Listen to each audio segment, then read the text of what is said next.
Hey, thanks for checking out the Waypoint Outdoor Adventure channel.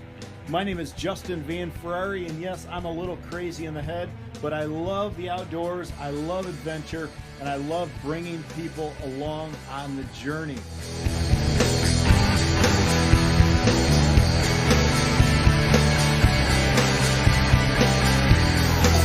Oh, got him, got him.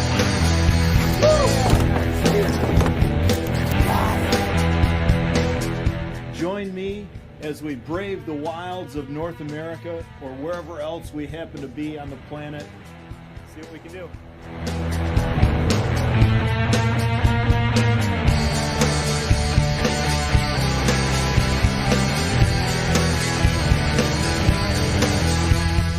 As you can see, I've already got a lot of great content posted, so feel free to enjoy that, but I'm going to keep working hard to bring you some awesome adventures, some incredible bushcraft experience, and some outdoor wilderness survival, some hunting, some fishing, lots of awesome primitive traps, and all sorts of other crazy adventures. So thanks again for checking out the Waypoint Outdoor Adventure channel. Don't forget to subscribe. Don't forget to hit the thumbs up button, leave a comment, share this channel, because we are just getting started.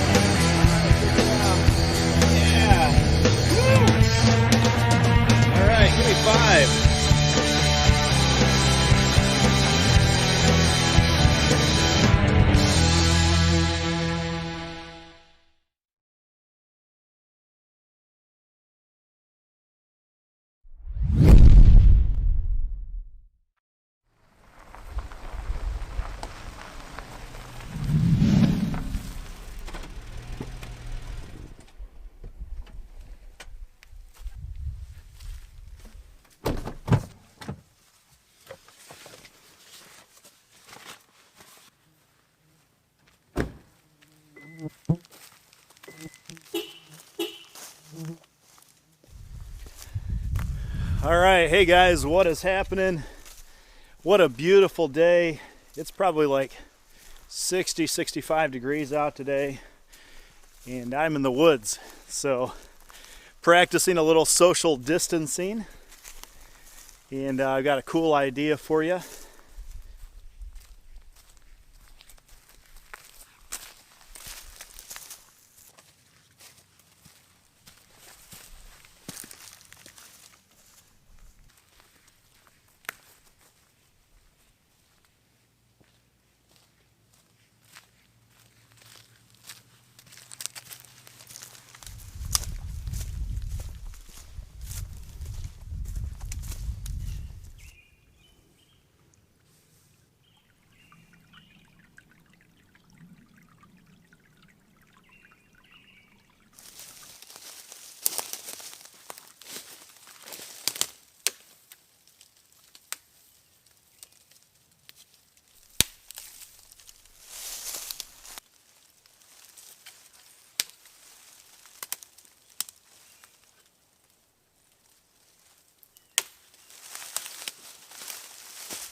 All right guys, Justin Van Ferrari here, and I've got something a little bit different for you.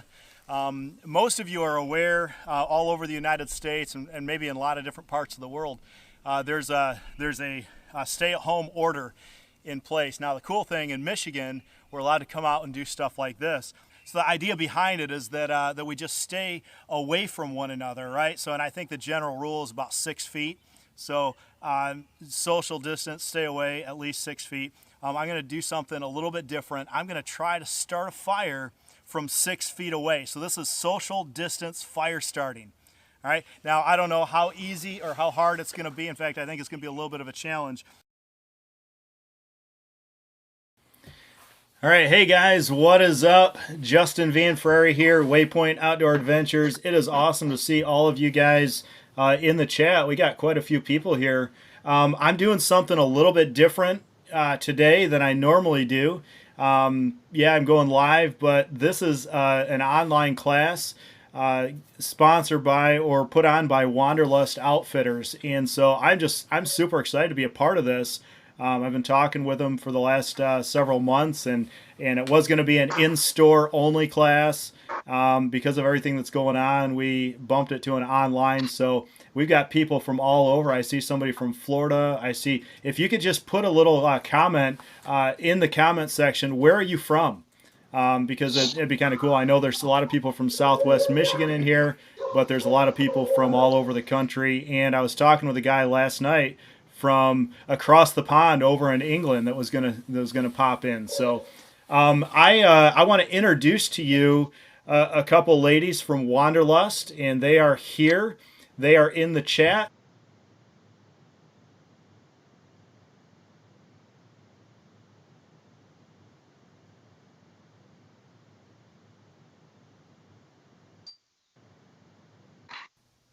All right, you're on. Hey everybody, thanks for joining us today. Alyssa and I are from Wanderlust Outfitters. Justin is a good friend of ours. We've known him for the business. We've been in business for a few years, and I think we've known Justin for at least 2 years. Justin, we met in a wilderness first aid class hosted by Wanderlust a couple years ago, and learned all about what he's doing. We are a small store in Southwest Michigan, St. Joseph, actually. We also have a nice website that we sell the majority of our inventory on. Link and a special discount code you can use if you are interested in checking it out after this presentation. We're excited to be here with Justin today. This is the first time we've done an online presentation. We usually do these in person in our store, so this is a fun new experiment for us. So yeah, come stop by and visit us at any point in time. If you have any questions at all about gear or apparel throughout this presentation, feel free to ask. Alyssa and I are here to explain some differences to you and make some recommendations with Justin. So yeah, we're excited to be with you guys this morning. So yeah, Justin, go ahead. Take it away. All right. Awesome. Cool. Thank you so much. Abby and Alyssa will be in the chat.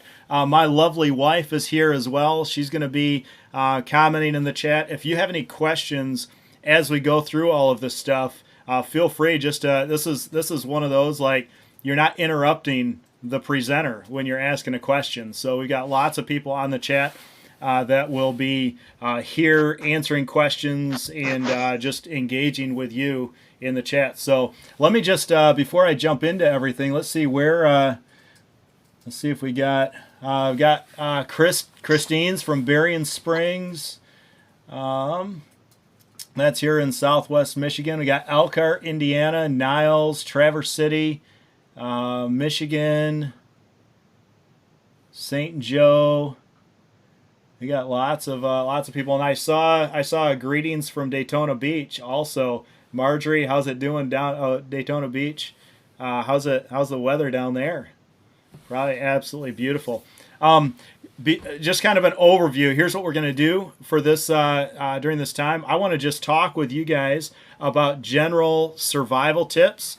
I want to share some experiences that I've had out in the woods. And I know we're all at different places in, like, our just even what we desire in terms of adventure or getting out in the woods. If you're crazy like me, you intentionally put yourself in survival situations just to have fun, right? For me, that's fun. For my wife, that's not fun. She loves to camp. She loves to hike and get out there, but she's not. What I do is not fun for her. but and maybe it's not fun for you. Maybe you would like to just watch it from the comfort of your living room, or whatever. But just having knowledge, regardless of kind of what your experience level is, even what your desire is. It doesn't matter if you're just into car camping or you're just going out for day hikes, or maybe you're just doing a weekend adventure. There are times that I've gone out unprepared, and I mean unprepared in terms of gear, unprepared in terms of just clothing or whatever, but also unprepared in terms of knowledge. And so many accidents that you see or that you hear about or that you read about really are due to a lack of knowledge going out in the woods. And I know that there's sometimes just extreme kind of situations that can't be helped, and it's just horrible. But I'm passionate about sharing my adventure with people, but also encouraging people to get outside and helping people learn more so that when they go outside, they're prepared and they're safe. So we'll just do a little overview of that. I've got a special guest, Tyler Troyer. He's down in Costa Rica. He's a good friend of mine. We've done a ton of different adventures together. And so I'm going to bring him on. Of course, Abby and Alyssa are here. They're going to provide some input when we start talking about gear and things like that. And then we'll have some if you guys have questions, we're going to try and keep an eye on the chat when as we go along here. I'm horrible at this, and sometimes I get like ADD and I start talking about something that I completely stop and change subjects. So I apologize. I'll try to get back on. I've got some notes here so I can try and stay on schedule and on track here. But so first of all, a little about me. You saw, my intro. We're here. This class is taking place on my YouTube channel. It's not a huge channel. It's something that I just started about a year ago. I had a few videos up that I did. I was messing around a couple of years back, but I got into YouTube. Let me back up. I started with kind of adventure growing up. My parents, my mom didn't have a lot of money, and that's what we did for vacation. I've got a little video I want to show you. This video was a video that I submitted for the History Channel's Alone Show. And I didn't know anything about how to apply and, or what it took. So I'm like, well, I see that they make these little videos for people. Let me put one together and send it into them.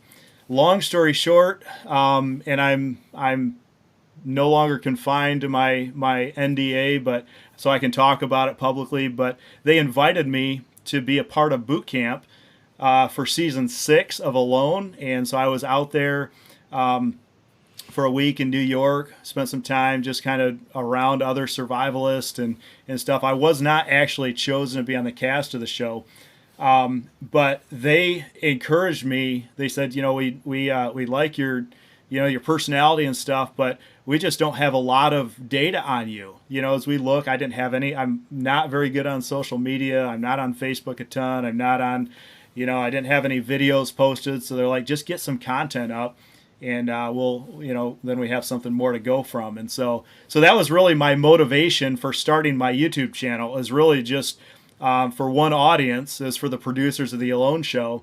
And but I just started having fun with it. And I just started creating more content, and all of a sudden more people are enjoying it, and I'm having a blast. I just crossed a huge milestone for my channel, hit 1,000 subscribers a week ago. And so I'm doing some giveaways. I'm doing some cool things with my channel. But I'm to the point where I'm not going to get rich with it, but I can monetize my channel, and it's just kind of a whole new realm of things. So I'm excited about that. Let me just show you. Let's see, I can get in here and I can show you just real quick. I mean, you're on my channel. If you're watching this video, you're already here, right? So here's I've got 2 channels. This is my main channel, and then I just recently, in fact, a couple weeks ago, just started this. This is Waypoint Preacher Man. I'm a pastor, my day job, and so I just wanted to have an opportunity to not just go out and do outdoor adventures, but actually share my faith and share what God's teaching me. So, and I didn't want to change the Waypoint Outdoor Adventure.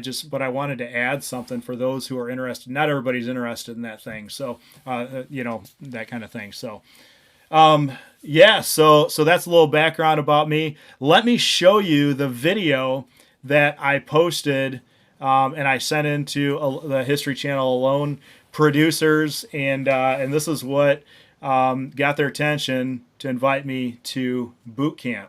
So here we go. Without further ado, here it is. You'll get to know me a little bit better here in this one. All right, it's a little windy, a little chilly. I'm going to do my best to replicate a little disastrous situation. So I've got all the layers that I would normally wear, and I'm going to go jump in and see how long I can stay in there, and then get out and in these conditions try and dry off and get warm. I have never once been outside and just gotten to the point where I just need to be back. I love my wife, I love my kids, but there's that feeling, that sense that, man, there's just more. And I just wonder, how long could I actually last? How long could I survive? So a little about me. As a kid, my parents were divorced, and so my mom, as a single mom, didn't have a lot of extra money. So we didn't take a lot of exotic vacations or anything like that. In fact, we just pretty much went camping, all we could afford. As I got a little bit older, I tried ice climbing and absolutely fell in love with it. Most of the climbs are pretty remote, and so I would spend a week out in the wilderness in the middle of the winter, climbing, hiking, exploring. After college, I spent a year living off-grid in a trailer with no electricity and no running water. And I spent quite a bit of time in the mountains in Colorado and other places that most people don't normally venture. The most alone that I've ever been was about 10 years ago. I went through a divorce. There was about 6 months where I was just absolutely alone. Lost my job, lost my family. I wanted to run away and just go to Alaska and start over. You know, I'm so glad I stuck around, because through that really learned that what doesn't kill you can actually make you stronger. Yeah. Beautiful. Well, hey, good morning. It's 10:45 a.m. and I am just now getting up and around. I had a throbbing headache last night. It was pretty miserable, but it reminds me of a time I went hiking on the Appalachian Trail with my brother and sister, and we're going to do about 30 miles, and the night before I woke up just with the flu bug. They all said, "Are you sure you want to do this?" And my response to them was, I'm going to be miserable anyway. Why not be miserable doing something I love? All right? So that's my mentality. I've never eaten a stink bug with a fork before. In fact, I've never eaten a stink bug at all. So let's see what it tastes like. Ugh. Oh my word. They are good. That is surprisingly delicious. All right, so when I was eating the stink bug, you heard the audible, like, oh, that was my wife in the background. Not right now. I think she did it again right now, just thinking about it, but in the moment. So that was fun. So you'll notice a couple things. I got into really more of the extreme kind of adventuring. When I was about 18, 19 years old, I was working at a camp, and they put an ice wall up. And it was the most amazing thing to me that you could actually climb ice. And so I did that at the camp, and went home. I was living in downtown Muskegon, and I converted my kids' play set. I was 21, I think, at that time. Converted their play set into a 16-foot ice wall in my backyard. My neighbor thought I was absolutely crazy, and but I would just every day go out there and climb and learn and practice. And then I started taking trips up to the Upper Peninsula, Munising, Marquette, Pictured Rocks, Grand Island area, and getting progressively more and more extreme type of climbs. And so then I started venturing into Canada. I would go up to Wawa in that area and just get more remote climbs. There's a ton of great climbs up there, and so that's where I got into. But at that time, I didn't really know a ton about camping. I didn't know a ton about like wilderness or survival. I just went out there, and there were so many times where things could have gone really bad, but they didn't. So I'm just curious. I'm talking about this stuff, and I know we're all at different places in kind of our adventure, even what we're trying to do when we go out in the woods. We talked about where we're at. What is your ideal outdoor adventure? Okay, so leave a comment in the oh, I just saw trail trash. So don't leave it in the trash. Leave it in the comments section. What is when you go out in the woods? What is it that it would be like your ideal adventure? I'd love to hear that. Trail trash guys, what's up? Good to see you. Who else is in here? Joe. Thanks so much for stopping in. Yeah. So, yeah, as we get into this, what I want to do is I want to start out by just sharing a few kind of general tips for surviving outdoors. And it doesn't matter. I mean, there have been times when I've just gone out for a day hike and the weather turned, or I was out in Colorado. I'll share an experience about that, in just a little while. And the weather turns up in the mountains, and you're just like, having some knowledge, having some tools in your pocket, making sure that you're taking the right gear for emergency situations is absolutely important. So when you are outside, I mean, just in life in general, maybe you've seen this illustration before. This is the Maslow's hierarchy of needs. And I just pulled this off the internet, and I think that's legit, right? You can do that in a live stream, but it just it kind of gives you those levels of your needs, and at certain points, like if you are stranded out in the wilderness and you are like in a life-threatening situation, you're not really at that point. You don't have a lot of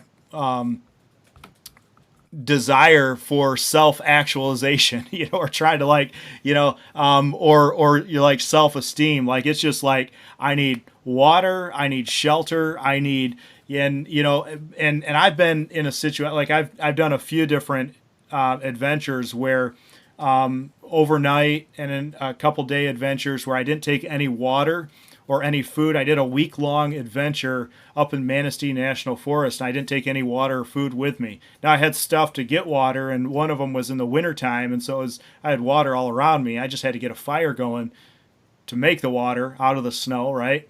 And but I remember going on a 2-day, and it was in the summertime, and I wasn't near water, and you go for a little while, right? But then, I mean, all you're thinking about is how thirsty you are. Now, I hadn't eaten either in a day, but I didn't care about how hungry I was. It didn't even register in my mind that I was hungry because I was so thirsty, right? And I was sucking on leaves in the morning, trying to get just a little bit of water just to wet and then I was able to, I got a fire going.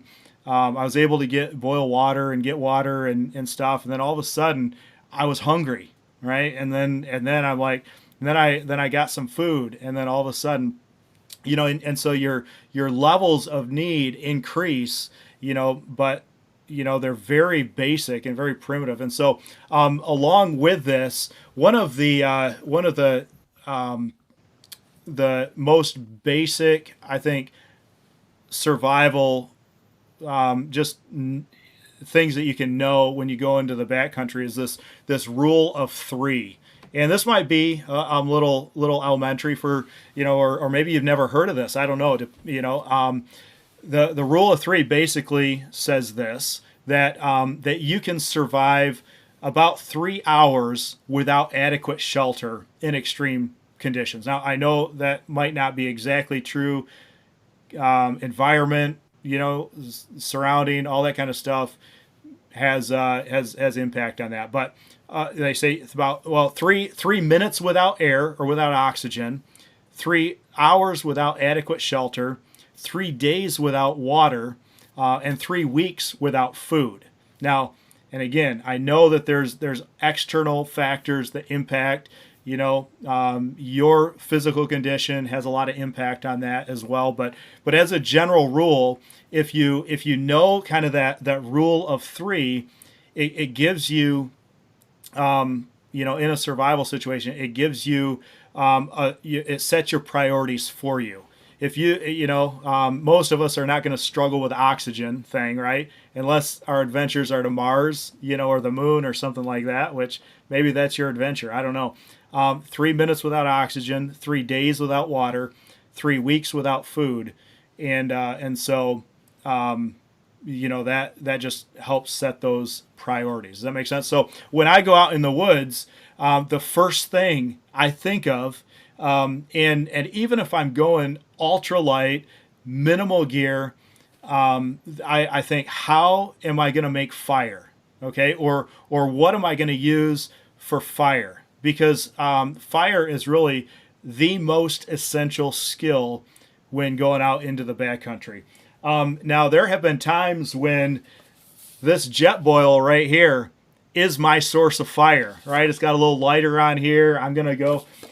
It's always good to have a backup. A lot of people, in fact, when I first started out, I did not know how to start a fire with anything but this right here. And sometimes even with this, fire making was difficult, or matches, right? The problem with these two items is that they're limited. This can break. This can have problems. You can eventually run out of lighter fluid in here. These right here, you only have a certain number of them, and if you're only out for a day, or an overnight, that hopefully a box of matches is plenty. So what I love taking out, and you've seen if you watch some of my adventures, right here is this a ferro rod, and this one's gotten quite a bit of use. I've had this, but I have probably lit, I can't even count. I mean, hundreds of fires with this one ferro rod. And there's no moving parts that are going to break, that are going to wear. I mean, eventually it'll wear out, but I mean, hundreds of fires. And so a lot of times I'll just take and hang this around my neck. Because fire is the most important thing. There's all sorts of different things you can, in consideration. I for a long time, and still, even now, I still got a bunch of these left, these wet fire tinder. I'll take these. I throw... we'll get into this in a minute, but I throw some of like a fire starter, a ferro rod, something to get fire going. I have in my first aid kit because I know I'm always going to have my first aid kit with me, and so I've just got a little mini ferro rod, and I know I've got cotton in there already, but I put one of those wet fire tinder, or more recently I started using some of the black and white fire stuff. They sponsored me my last trip, and so. But having fire is the most basic of skills, and it doesn't matter if you're just going out for a day hike, because something can happen. You could be stranded out in the wilderness somewhere. Make sure that you have a way to get fire going. In a lot of situations, a fire is all you need in terms of shelter to keep you warm, to process water. And to do that. So I always fire, and then I think, what am I going to need for shelter? And then how am I going to collect water? And then if I'm out for an extended period of time, then how am I going to procure food? Okay, but those are the priorities. It's always fire, shelter, water, and then food. Now, most of us are going to adventure out. We're going to go with food and we're going to go with water. Maybe we're not going to go with all the water. There's water filtration stuff. We'll talk about that here in a little bit. But the rule of three, I think, is probably one of the best things that we can think of or consider when we're going out in the woods. So fire, shelter, water, food. Perfect. Look at that. I got through that checklist. I've been out in the woods. I've gone on adventures and I've not been properly prepared. In fact, when I first started ice climbing, number one, climbers know everything, right? So, climber, you cannot tell a climber anything because they already know everything. And, I was about 21 and you cannot tell 21-year-olds anything because 21-year-olds know everything. Now, I hope that's not offensive if you are 21. But if you're 21, you know what I'm talking about because you know everything. So I was 21 and I was a climber and I knew everything there was to know and nobody was going to tell me anything. And so, I would go out into the woods and when I started venturing out into some of the more remote places up in northern Ontario, there were some times where it was like, this could go bad. I took my sister out one time. We're up to northern Michigan. We're up in kind of Pictured Rock, Munising area, and I wanted her to experience ice climbing. She wanted to experience ice climbing, and so I had this great idea that we were going to walk over to Grand Island, across the bay, right, across Lake Superior, across Shark Bay, and so we get going, and I'm like, but I want to take a few precautions. And so we tied a rope to each other, to my waist and to her waist. And I said, now I'm going to go ahead of you. And it was like the worst conditions possible. There was a blizzard coming and it got to a point where we could not see, like I was maybe 30 feet in front of her and she couldn't see me. And I could no longer see the island that we were heading to. And so I stopped, like I tell her, like, if you feel a tug on the line, because it's a little sketchy, if you feel a tug on the line, don't come running, right? Stay where you're at and just hold me because it's probably because I've fallen through the ice. And so I don't know. In my mind, that made perfect sense. And so we're walking across the ice, and I get to this part where the ice had shifted and cracked, and one plate was sitting on top of the other. And I walk across it careless because I'm 21 and I'm a climber and I know everything and I'm invincible. And I get about 30 feet past that crack and I feel a tug on the line.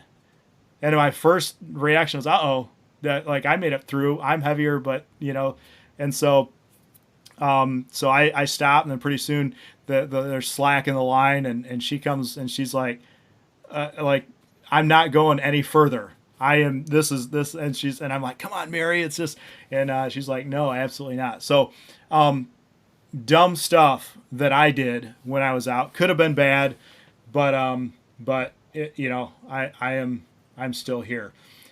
So, what's your favorite kind of adventure? I know I asked that. Awesome. You guys are having some cool discussion in the chat here. If you have any like real survival questions, ask my wife. Okay, she's actually in my ear telling me what to say right now. So, just kidding. So, all right. So, I've been in situations where I've gone unprepared. I didn't know what the weather was going to do. I didn't know what the wildlife. I didn't know even really where I was, water sources and things like that. So let's just look over here at this list. So pre-trip preparation is absolutely essential. Like don't overlook. We have unlimited resources at our disposal. If you're able to watch this video, watch this live stream, then you have access to find out information about the place that you're going, right? So check weather information. If you're by the ocean, check the tide schedule. Check wildlife.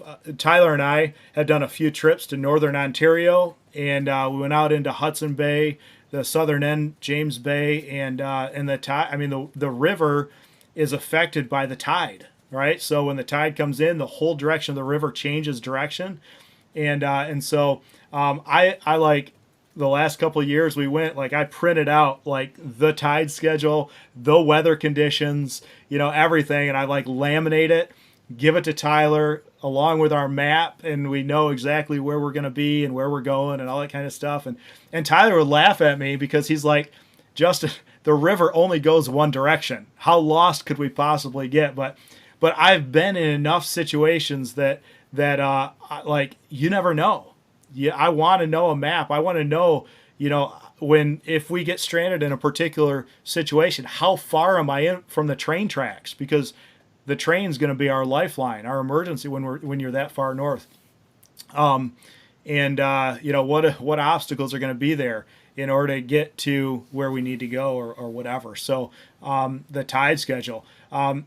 We had a little situation. We'll show that video here in a little bit where we got caught and we're fighting the tide and we're just doing that. So check all the weather, the wildlife. What kind of animals does that mean? Are you going in a place where you need to be concerned about bear, and hanging bags or bear safe container, or is it rodents? I mean, in my experience, raccoons, chipmunks, and squirrels are they're a pain. They're almost as bad as a bear coming into camp. I don't know.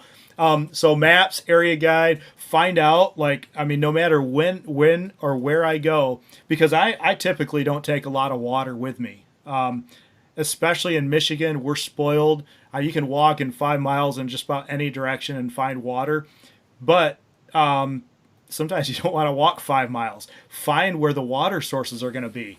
Find where the best shelter spots. Especially if you're up in the mountains and you need to make a beeline somewhere and get out because there's a storm coming in or whatever. So find out those things before you go. Figure out a communication strategy.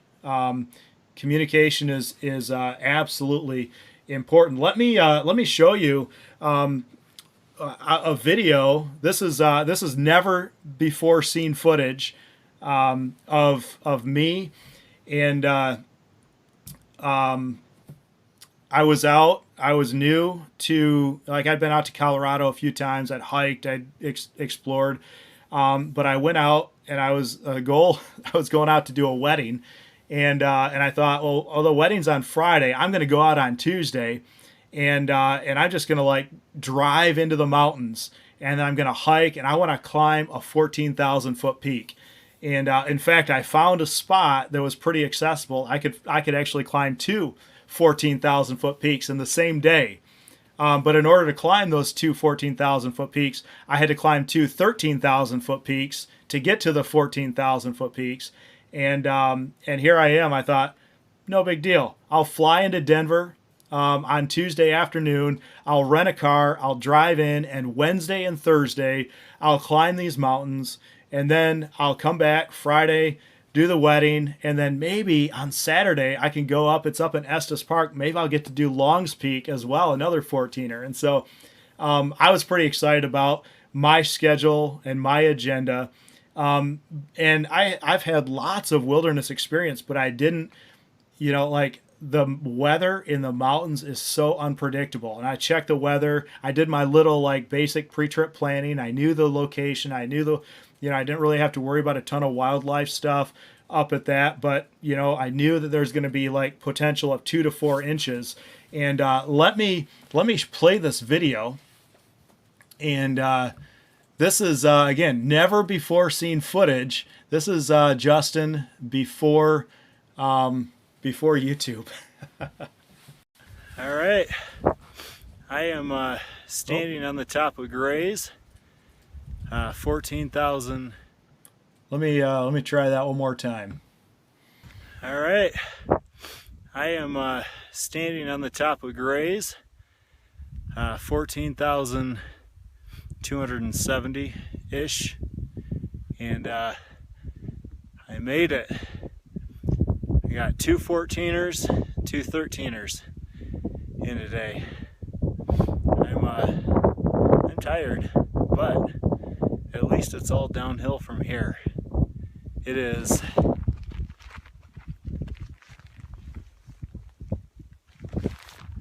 1:53, and I am going to descend down this ridge and then cut back, and then I'm going to end up down in that valley here.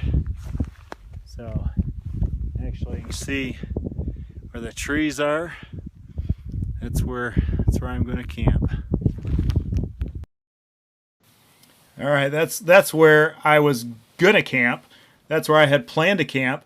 But as I was making my way down the mountain, this is what I ran into right here. This is maybe about an hour after I filmed that last video, and so this is a storm moving in, and it got so bad that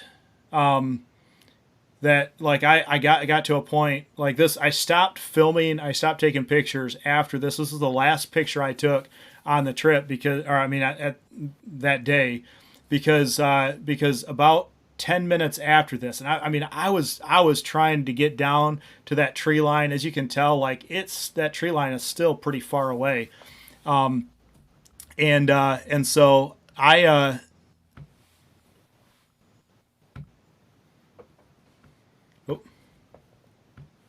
Too many buttons to click here. So about 10 minutes after that video, like it got to a point, I was glissading down. I was trying to get down as quickly as I could, but I got to a point where I could not tell if the next step I was taking was uphill, downhill, or off a cliff. And so this was my own inexperience. But I finally just got to a point where like I can't chance, like I don't know if the next step is off a cliff. Didn't look like there's any cliffs up there, but I don't know. And so I stopped. I made the decision to stay the night, and this was between 10 and 11,000 feet.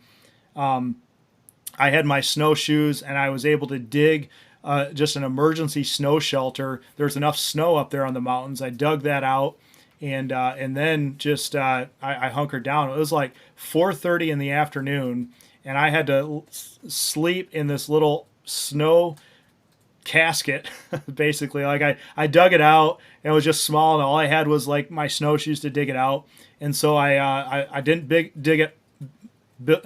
it big enough, and so then I had to pull everything back out, make it a little bit bigger, put everything back in. All my gear was drenched. I was soaking wet. I was sweating because I was trying to run down the hill, glissade down the hill, hurry up and get this shelter going because the elements, it was just getting pretty nasty. And so I got in my sleeping bag. I was drenched. I put my shell. I had I think a Marmot precip and precip pants, and I was like, I just needed a vapor barrier. I just needed something. And so I stayed for 15 hours in that snow cave. And when I woke up in the morning, it didn't snow. 2 to 4 inches was what the weather called for. It was like 2 to 4 feet. So then I had to climb out, and I had to go way around because of avalanche danger up there. So it was like bad situation. Could have been worse. I wish, number one, I would have investigated more about that environment. The good thing is that right here I had a communication. Right. Well, I am standing on the top of a grade.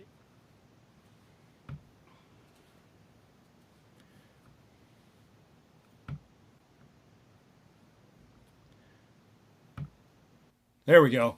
Had a communication strategy in place. My wife and the people that I was out there in Colorado visiting all knew what was going on. So communication is essential. I remember back in the day when you had this. I still have this, my old eTrex Garmin GPS, and these were just keep you from getting lost, and these two devices right here would keep me from getting lost. But you'd venture out into remote places and you didn't have a way to communicate. Technology has advanced so much. I got this Garmin InReach. I can send text messages from Northern Ontario in the middle of nowhere to my wife, or whoever, and just say, hey, check in, we're doing fine. And it's fairly inexpensive in terms of a monthly plan. So whatever it is, having a communication strategy is important. If you don't meet your deadline, you stop communicating, people know where you're at, how to find you, and get you out safe. Okay. The other thing that I love to do is practice in a safe environment. My wife thinks I'm crazy because, I mean, there are times I sleep out on my front porch in the wintertime just to test out, can I survive this situation with just an emergency blanket, right? By the way, I don't recommend these emergency blankets. If you're putting your life in these emergency blankets, then I don't know. I mean, they're better than nothing, but there's some other ones that are tear resistant. These, you tear just a little bit and it rips to shreds. It's horrible. So, but practice. Don't just try to figure out the environment. Practice in a safe environment. You saw that video at the very beginning where I went into Lake Michigan. It was, how cold was it? Do you remember how cold? I mean, Lindsay was holding the phone. I didn't go out alone, right? But I always wondered, it was below freezing. It was probably maybe in the teens, but with a wind chill, it was just brutally windy. It's probably close to zero with a wind chill. And I just want to see, in all my gear, with my backpack and everything drenched, could I stay warm? Could I survive? Could I get dry? All that kind of stuff. My car was right up the hill. I was at Hager Shores.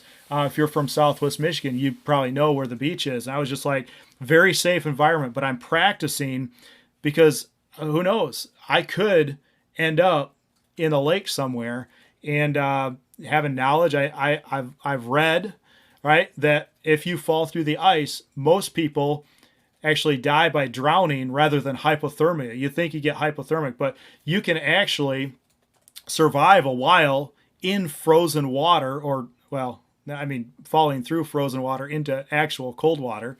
And, for 7 minutes and you start losing your dexterity and stuff like that. But most people die by drowning because it's that shock, so you go underwater and you just, and that's, so just having that knowledge, if you feel yourself starting to, slip through the ice or whatever, just don't breathe in, but knowing that you don't have to panic. 7 minutes is a long time to get out and get dry. And again, that's a little bit dependent on conditions and stuff like that. But in general, you have time. Practice in a safe environment. I just start fires. If you get a new piece of gear, don't just expect that you can just take it out of the package on your way to your adventure and know how to use it. Practice with it. If you get a survival or a first aid kit, open it up before you go on your adventure. Know what is in there so that if you have a situation, know where stuff is at, because in that moment, you don't have time to figure out where everything's at, or if it's in a plastic bag and you need to open, get it ready. Know what you have, know your gear, know how to use your gear. That can mean the difference between life and death in a survival situation. Can you believe it's already 10:50? I ramble, don't I? Is this good, you guys? Is this they're still awake, right, in the Skype? So that's good. Looks like you guys are still good. It's still good. You're still talking.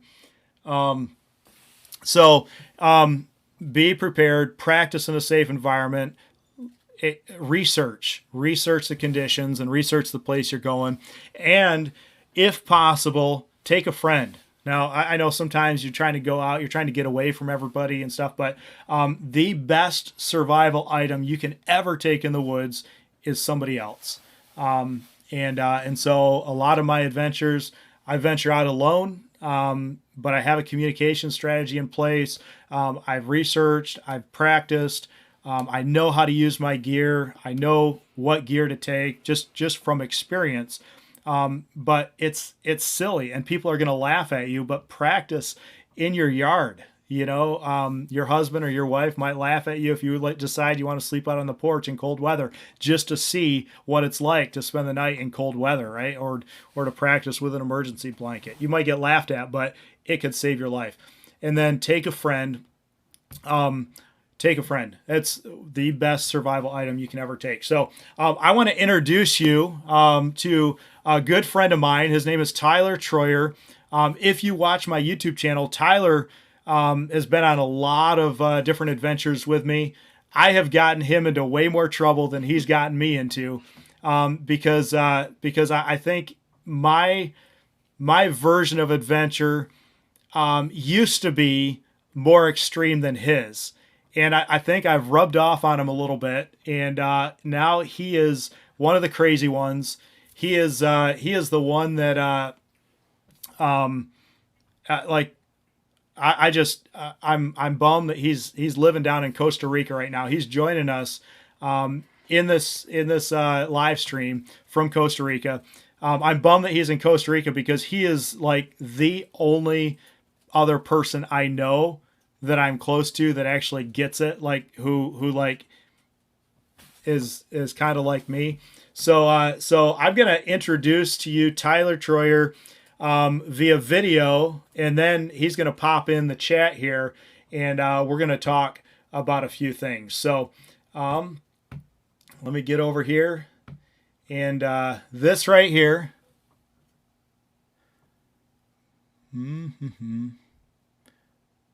All right, this right here, I'm going to introduce you to Tyler Troyer. We're up in northern Ontario to give you a little context, and we are out near Hudson Bay.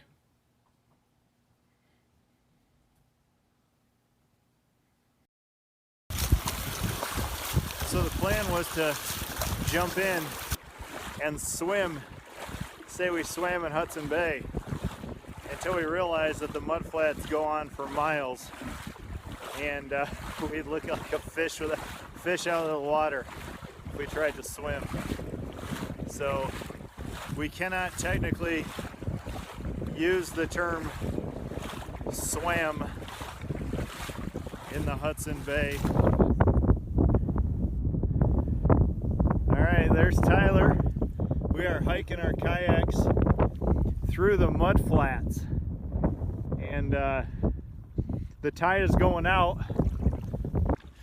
so we are just getting further and further away from land. I mean, literally, if I watch this, my boat is in, I don't know, a couple inches of water right now. In about 5 minutes, my boat is going to be on completely dry land. So this is pretty crazy. This is not at all what I expected Hudson Bay to look like, but this is the bay. This is the southern end, and it's got some pretty crazy tide things going. So it's almost pointless to keep dragging them. We're literally just dragging them on the mud. And it is cold. How cold do you think it'd be? If you had to guess. It feels like 42. 42 is my guess. I think said the warmest is supposed to be today is 47. So well, I'm wet, so that wet and windy. Wet and windy. So this is like how they say you're supposed to get what's it called? Hypothermia. yeah. You're supposed to be half naked in the Arctic, wet.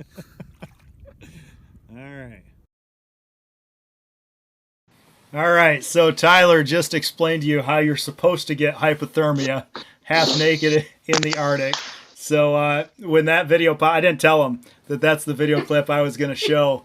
And as soon as he popped it up, he's like, I'm pretty sure I didn't have pants. So let me introduce to you, fully clothed, Tyler Troyer, right here on the channel. Tyler, well, you only see my bottom half right now. So yeah, you don't see. Yeah, don't stand up. So awesome. No, Tyler, like I said, is a good friend of mine, but he is one of the crazy ones. he's gone out. Like if ever I have a crazy idea of an adventure, he's definitely the one to call. And more recently, he is. It's been him with some pretty crazy ideas, and getting me roped up into some crazy ideas. So Tyler, what do you think is the most memorable adventure that we've taken together? Whew. Well, I think joking aside, so I went on a trip. I won't ruin the story. Never mind. I think the most memorable one would have been the one where I froze half to death. Where we went kayaking in the middle of winter at night on the Manistee. That one was probably. So believe it or not, Tyler, I have a picture. This is of Tyler and I. Really? We decided to go. Well, why can't it show Tyler's side there? I wasn't sure I'm there. Now I kind of doubt you. Well, you're like I don't see half me. There. You're like a ghost. There we go. All right. So it just took a second for it to pop in. This is I don't know what 5 years is this 5 years ago now. We had this like crazy idea to go up winter kayaking at night on a river, on a section of river we'd never been to before. So this is me and this is Tyler. This is talk about that adventure there, Tyler. Yeah, that one. I'm pretty sure that you texted me at like 9 o'clock at night, and we live in southern Michigan. He said, "Hey, I'm going up north, thinking about going kayaking tonight. Do you want to go do an overnight adventure?" And I was like, "Oh yeah, sure, that sounds fun." So we loaded up our kayaks, and I think we got up there a little bit past midnight, right? If I remember right. Put the kayaks in the water, and the plan was to go down the river a little ways, get out, hike up a couple miles to get warm, and then go to sleep for the rest of the night, and then hike back the next day, and then just do a quick in and out. And just a couple of surprises, when you change from traditional kayaking to night kayaking in the winter, there's some things you don't anticipate, like the steam or the fog rolling off of the river, and it's a river we didn't know. I think maybe it was the White River. Is that what it was? No. Yeah, White River up in Hesperia. It was. And so I looked at the weather in southern Michigan, right? And it said, it's supposed to be like 20 degrees that night. So we had all of our gear. And that was Southwest Michigan. It was supposed to be 20 degrees up there. Remember we stayed the night. It was cold that night. I remember thinking man, this is it was the first night really winter kayaking or winter camping, and it's in the season. And so I remember waking up and thinking, man, that was cold.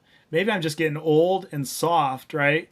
And I can't take the cold anymore. And then we stop at the end at the gas station, and you're talking to the gas station attendant, remember? And she's like, "You guys are crazy. Yeah. It was like 10 below zero last night. It's insane." And we're like, "Oh, no wonder we were a little chilly in that." Well, and we were wet, I mean, so you're paddling, and then I don't have the world's best paddles in the world, and how they have the little rubber booty on that to stop the drip back. Well, I mean, it's just dripping on your legs, and I kind of had waterproof pants. I had some how they make the soft shell jackets. It was like a North Face pant that was made of that same stuff. Well, it's waterproof if you spill some soda on your leg or something, then it's waterproof for that, but not for frozen kayaking. On top of that, we were wet too. You know, and you had a giant backpack full of stuff. And you had to sit Indian style in the kayak the whole time. I did. Fun. So, I did. The way that I would, for anybody that's listening, it's very much like the beginning of Lord of the Rings when Frodo has planned to go on this giant adventure and has everything, and then Sam just kind of goes along and then grabs the things that he has. I think that's how I would describe a lot of this. Is just oh yeah, let me come, I'll go. And then let's see what I've got with me right now. Yeah. So we've been on a couple others. Manistee River Trail, North Country Trail Loop is a favorite of ours. We've been on that a few times, right? In groups and just the two of us. Talk about, remember that adventure we had where we were going to stay 2 nights? We ended up only staying 1 night.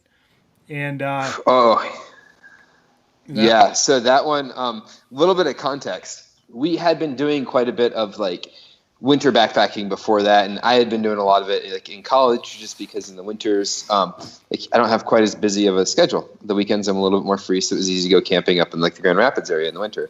So, flash forward like 2 years later when we go on this trip, I had been living in Guatemala for a year at that point. So I was pretty well used to like 70 degrees all year round, maybe 80s. So the body actually like adjusts, and I didn't realize that. But when he invited me, like in my head, I'm like, oh yeah, we've gone like how many times? That would be a ton of fun. Let's go. No, I was not ready for it at all. Even if I had like the same, like I had pretty good, I mean, my sleeping bag was not, I wouldn't recommend to take that sleeping bag on a trip like that. But still, it was, well, I guess we started out and it was raining, so we got pretty wet there. I had a synthetic sleeping bag, so normally that'll keep you pretty warm if it's wet, so that's not too big of a deal. But after that first night, we woke up and the rain turned to snow, and it was just frozen. Just, I mean, perfect mess for getting hypothermia. And yeah, my body was just not used to it. Like we had been in situations, I feel like maybe not that extreme, but pretty darn close to it. Just like that kayaking trip we were just talking about. I mean, really, that was pretty cold and we were wet. But this one, I think just because my body was so used to the warm weather, I was just shaking all the time. Like I even felt, it's a U2 song, Vertigo. Like where stuff starts to go like this on you, you know? And I thought, whoa, that's not normal.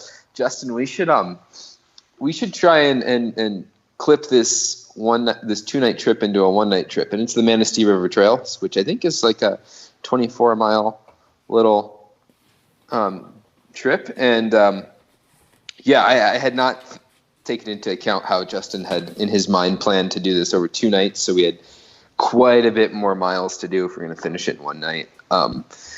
But in the end, I'm really glad that we cut it short, because I think I found my limit that night.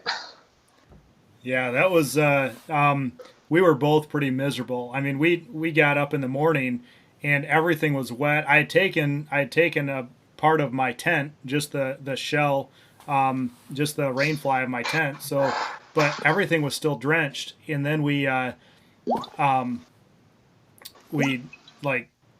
remember we got out, we were trying to dry everything off in the fire because we knew we had one more night. And so but we were drying, but it was raining. So we were trying to dry it in the fire, but it was actually getting more wet. And so we just packed everything away wet. And I'm in my mind, I'm thinking like, okay, we have 6 miles to go today, and we're trudging through the snow, and we've got 30-pound packs, maybe 40. I don't know what we had. And I'm like, and I'm cold, and I'm thinking this might be that time. I've never had to snuggle with somebody to keep warm while out on an adventure. This might be the night. And Tyler didn't like that idea at all. You know, he was like, no, the snuggling idea was not anything that he was interested in that night. So we made a beeline, and I was like, mentally, you know, when you're like, when Tyler brought it up, you were like, I was getting to the point where I was maybe time. 22. Oh, he froze up for a second. That was my physical condition at the time. Yeah. But like, I was looking around, we were at the point of the night. It's evening, it's almost dark. And I'm like, all right, we need to find a spot to build a shelter, to camp, whatever. And he catches up and he says, I can't do it. We got to go. We got another 10 miles. But, and I'm like, mentally, that was like, for me, I was just like, I'm beat. I'm exhausted. I can't go 10 miles. We got back to the car. Then the car got stuck. It was icy, nasty. And we were both hypothermic at that point. Tyler maybe a little bit more so. I mean, I didn't realize how much he was struggling back there until like, he's like, is everything moving? Like, I can't, like, there's a point where it's like, okay, we need to get back to the car. We need to turn the heat on. We need to get in. And it was like, It took us probably, I mean, I drove, but I was kind of shaken, and it took you a good half hour before you Oh were yeah. even, you know, once we had the heat on full blast. So earlier I talked about importance of having a communication strategy. This part of this is on the YouTube channel, Northern Ontario Kayaking Adventure, and I want to just show this clip right here because Tyler and I went out. We were actually in a pretty remote place, and we didn't have a communication strategy in place. And look what happened as a result of this. Tyler has a considerable lead on me. I need to make up for lost time. We're meeting at the rapids. There's a stream just beyond the rapids that we're going to try and fish. Well guys, I apologize. You just missed the rapids. Alright, the plan is to meet somewhere around here. I didn't see them.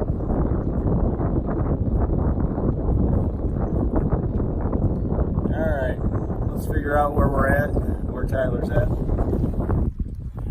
Alright, well I have literally been waiting here 11:06.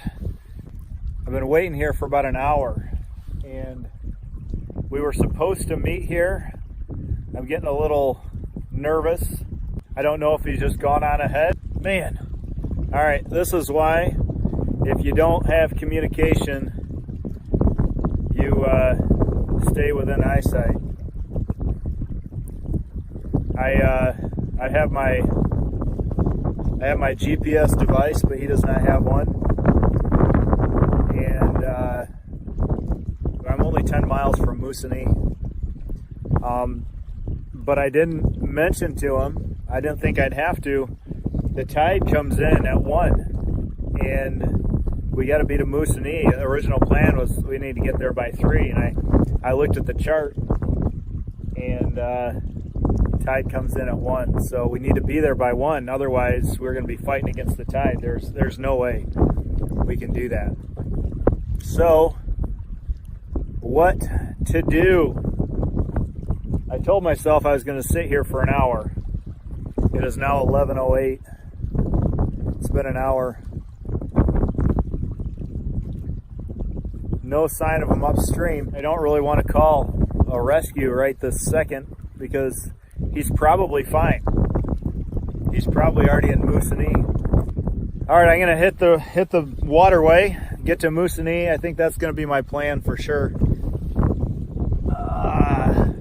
Leave in the comments section below if you think that's a good idea, or if you think I should just stay here until I see him. I've been here an hour.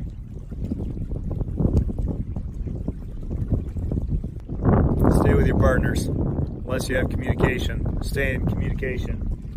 If plans change, communicate. Leave some sort of signal, even if you don't have a GPS device or communication device. I hope Tyler's ahead of me. I hope he's not back there somewhere. Tyler's at Moosonee already. He owes me a back rub.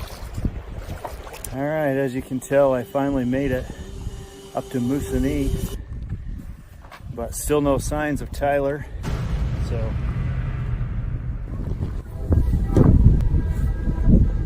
oh man, do you hear that? That is the sound of the train leaving.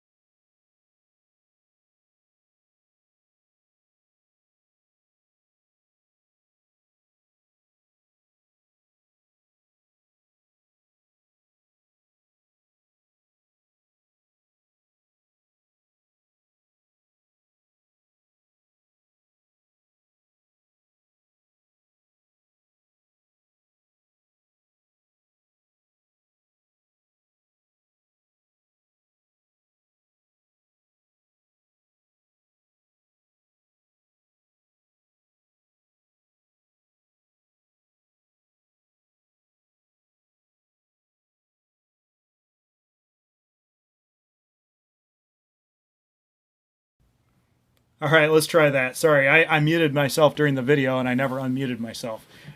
Thanks so much. Thanks for doing that.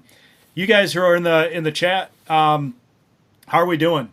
I never know how long these live streams should last, and so anyways, I just give me a thumbs up if you're still tracking with us. Appreciate all of you that are in here. So Tyler and I have had lots of great adventures together. If you want to see more, go back and check out some of our videos. And a lot of those videos you'll see, Tyler's face in there. There's a clip on my channel from Tyler's perspective during that same experience where he's like, I don't know where Justin's at. I hope Justin's okay. And so we'd love. So Tyler, any advice? So we have people in the chat from all different experience levels, all different adventure styles, all different kinds of, just when they go out in the woods, things they're looking for or things they're looking to accomplish. So we got just a wide variety. You've done a lot. You've done a lot of different types of adventuring, from hiking, camping, survival type stuff, kayaking adventures. What are some? Do you have any thoughts for somebody who is maybe trying to take their adventuring to the next level, or maybe somebody who's been nervous to get out, and try something, but would like to get out and try something? Do you have any advice for anybody who's listening that might fall in those categories? Yeah, I mean, I think my biggest one would be for people that are just starting out and that have the excitement and want to get into backpacking or anything that's adventurous or outside. I mean, just don't be afraid to go out and do what you want to do. I always err on the side of not having enough equipment, so maybe take this advice with a grain of salt. But I'd say don't let your equipment stop you from going to have fun. Get creative with how you can go. Just know your limits. Yeah, and again, it's hard to speak on that, knowing your limits, just because it's like, are you going out into your backyard and camping? That's very different than going out up on a mountain, or up way into the north or down into the jungle. Yeah, I think that'd be about it. Also, your personality. If you're like me and you're somebody that if I were a football coach, I would call a lot of audibles. I guess is how I would describe myself. As in, I definitely do like to have a plan, but then I really enjoy changing plans. So if you're somebody that can identify with that and be like, oh yeah, I enjoy that too, be careful, because that is very dangerous. And what you enjoy in changing a plan can potentially put you in a pretty dangerous situation. So that's why it's always good to have somebody that you're going with. So Justin would be, I guess, my safety net in that. Clearly it's fallen through before, but yeah, I mean, if you're somebody who's going to push the limits, make sure you have somebody with you that'll say no, because that's important. Yeah, I think that'd be my advice. Yeah.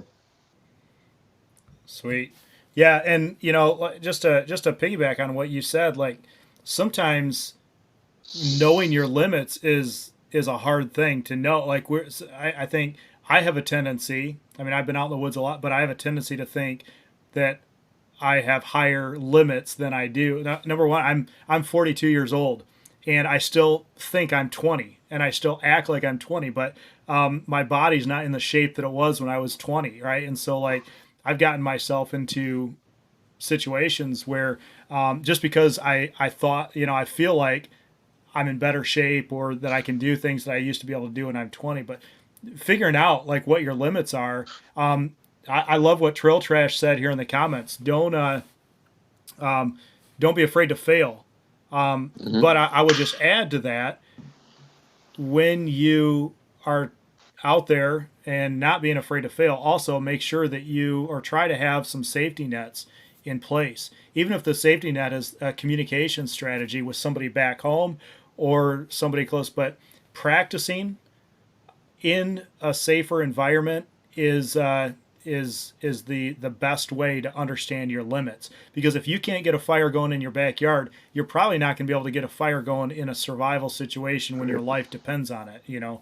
And so that's where I think a lot of us struggle with what are my limits. So we got a few questions. I want to look at the chat. Do you guys have any specific questions for Tyler? As you're posting, as you're thinking about any questions that you have for Tyler, Tyler, what is one piece of gear or a couple pieces of gear that you would not leave home without? Anything? Yeah.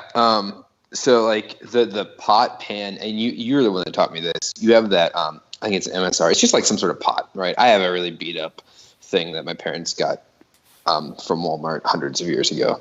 It's just a pan. That's my black pan that I just cook over a fire, and then like an MSR little grippy deal. So like I wish I had brought it with me. I have it in my room, but it's just a handle that can pick up hot pots and stuff. I love that thing. That would be my biggest. I mean, yeah, well, obviously, like, main survival gear. But if I'm talking about something that's kind of not essential, but I feel like is essential in how I like to cook, also that.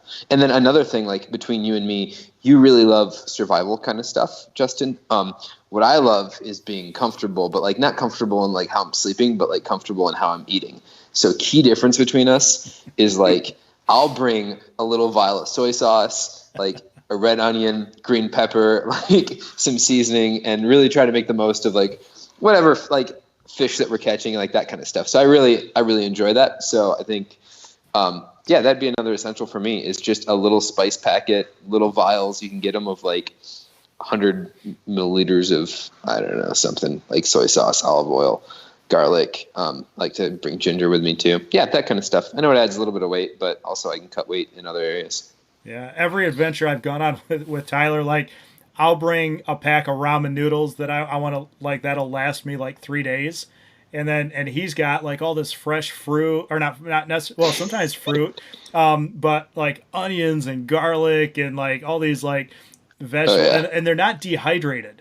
Nothing's dehydrated. I mean, it's like, so he's brought like a cutting board, and he's got like, you know, no, he doesn't bring that. He finds something and uses it. But no, it's just so but I tell you what, when I go out on an adventure with Tyler, I am so thankful. Like it's just, it makes the trip like, yeah, sleep on rocks, but eat good, you know? And so like, that is a key difference. We like different. So, Street Medic is asking on that adventure, would you split up again? I'm curious to know what, like in hindsight, what would you do? Would you split up again? Would you do something different? Ooh. Well, I mean, the original motivation for splitting up for me was finding walleye, which I did not do. So since that was a failure, no. Yeah. But I mean, because Lindsay's on the call and she had to go to the hospital while Justin was away, and then I was the reason that he couldn't be there for that, I'm also going to say no. But just everybody know, there's a small part of me that doesn't regret it. Yeah, no, it's just I still love you. I'm sorry. No, and really the motivation, like we had a plan, and I got up first thing in the morning. I went fishing, and Tyler's like, I want to go out, and I want to go where there's like decent fish, not just like perch. I mean, perch were good, and you know, northerns that we were catching in there, but also I was in a much faster boat, right? My kayak was just, you know, I had a nice Perception kayak, and you were in the sit on top, and it was just like a barge going through the water. So like you're paddling, you know, and so you want to get a little distance ahead of me. So I would find there's so many different like ways that you can communicate now in the, you know, when you're out, like whether it's a two-way radio, that would have fixed our issue right there. I mean, cheap two-way radio, or go a little bit more, get one of those marine, VHF radios that have longer range. If we both had a little in reach, you know, or a spot or something to communicate, that would have completely solved our problems. GoTenna, the Go Tenant Absolutely. devices. Those are there's so many different awesome options that I think in a situation like that, when you're covering such distance, we were silly not to have some method of communication between us. That wasn't the first time that we got separated. I mean, you're fishing and you're hanging out and I'm going ahead and then I'm pulling up on shore and then you're passing me. And that was the whole trip. So it wasn't out of the norm. It just ended up being a little bit more extreme. Well, and that makes just a ton of sense too. I mean, you roll the dice enough times and eventually something's going to happen. And yeah, I would say, even looking back on if you're going to take one thing with you, like kind of one extra thing, honestly, if I'm going with somebody else and I know my personality and I like to change the plan up a little bit, having something that makes that a safe thing to do, like radios or some sort of personal communication device that's not a cell phone. Yeah, that would definitely be something that even while I'm here, like in Costa Rica and trying to figure out, like, I really don't know very much about backpacking in Costa Rica, or volcanoes and that kind of stuff, but I'm definitely going to do it. And hopefully with some friends, two-way radio is definitely going to be something that I bring in the future. Yeah. So, Food Forest just said, take your time in nature. As nature is very unforgiving because you can walk 10 yards, stop, look around, then walk another 10 yards, travel in groups to be safe. But like I've been in the woods. I think you probably had the same experience where, you're just like enjoying nature and you get turned around, if you're not on a trail or something. And so like having some sort of a device also to keep you on track. And so I want to say, like, if you go out, learn how to use a compass, real basic skill. Go out to a park or a football field or something and just practice walking in a rectangle, right? Go 20 steps, exactly east, and then 20 steps exactly south, and then 20 steps exactly west, and then north, and like see if you can end up in the exact same position you started. Get creative. Start doing like triangles, right? See if you can do a perfect circle. Like every step, take a 1 degree. I'm just kidding. I don't. That would be crazy, but no. So learn how to use some of this stuff. Learn how to tell which direction you're going, even without a compass. There's ways. There's some cool YouTube videos. You can figure out how to how to find north by using the sun, by using your watch, by looking. I think the moss thing is true. Like moss tends to grow on the north side of trees, but like you get in situations like moss just grows where sun doesn't shine. So if you're in the middle of the woods and the sun's not shining anywhere, there's moss all the way around, and you're not going to find your way out. But so figure out how to use some of these devices. Trust your devices, but also, there's been times where I thought I was going one and I was following a GPS setting, but I was slightly off. And I progressively kept getting off a little bit more, and you end up not where you want to be. So, awesome. Compass and map skills are super important. Absolutely, Trail Trash. I agree 100%. That's something that's overlooked because a lot of times you're just going out. I'm following a trail. Why would I possibly need to know? I've got a map and I'm following the trail, and like having those compass and map skills is absolutely important. So awesome. Any other questions for Tyler? Tyler's going to be on the chat here for a bit. He's going to pop off of, you can stay on Skype if you want to, or you can pop off and do whatever. Tyler, thank you so much. Give Tyler a thumbs up. You rock. I miss you. But Tyler's in Costa Rica. It's not the purpose of this, like 30 seconds. 30 seconds. Why you in Costa Rica?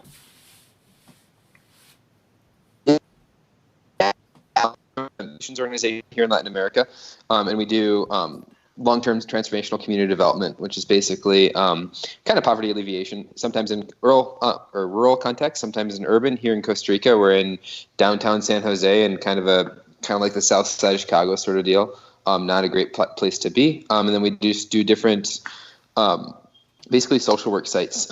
We have a wood shop. We have a women's social work site teaching women sewing skills, small business skills, that kind of thing, to get people economically in a better spot. And then we're also doing devotionals and Bible studies. So it's just a way for us to get in the life of people and hopefully transform your life from the inside out. So yeah, there's going to be like financial repercussions of like working with us, but hopefully like who you are changes too. And you get to meet Jesus and have your life change from the inside out. So yeah, that's 30 seconds about what we do. And I help facilitate some of the stuff that we're on. Yeah.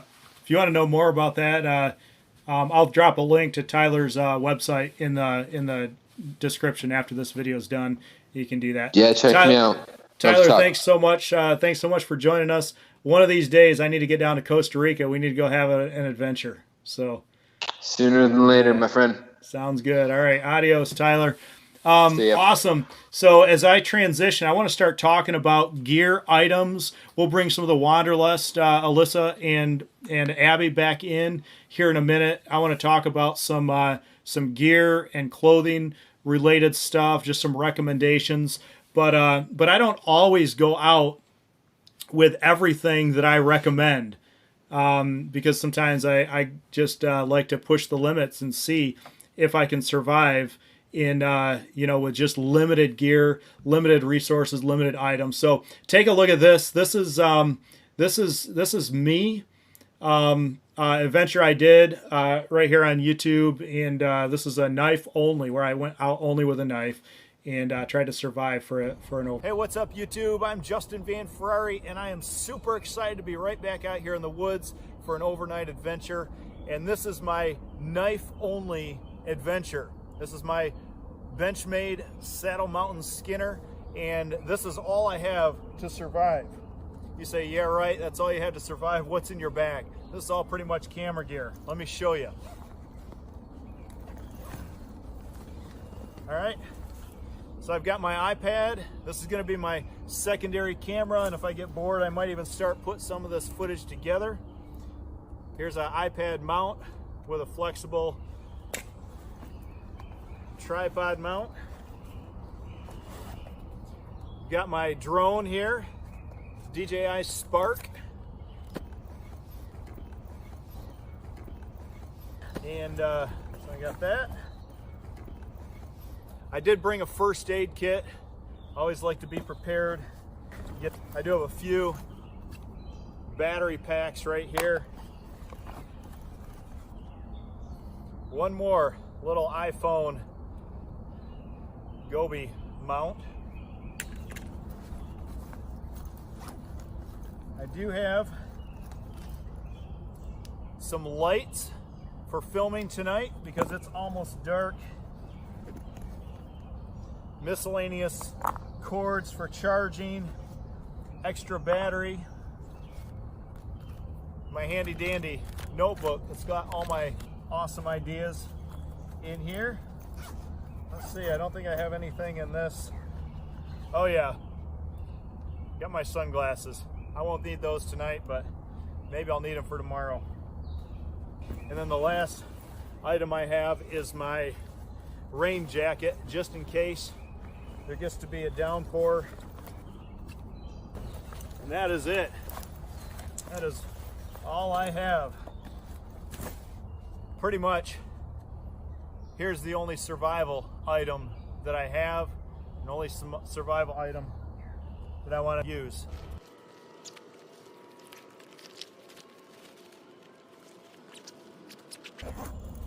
All right, so as you can tell, there is a lake behind me, and it is after 7 o'clock. It's going to get dark about 9 or 9:15, so I need to really get a move on it. In order to stay warm tonight, I'm going to need to get a fire going.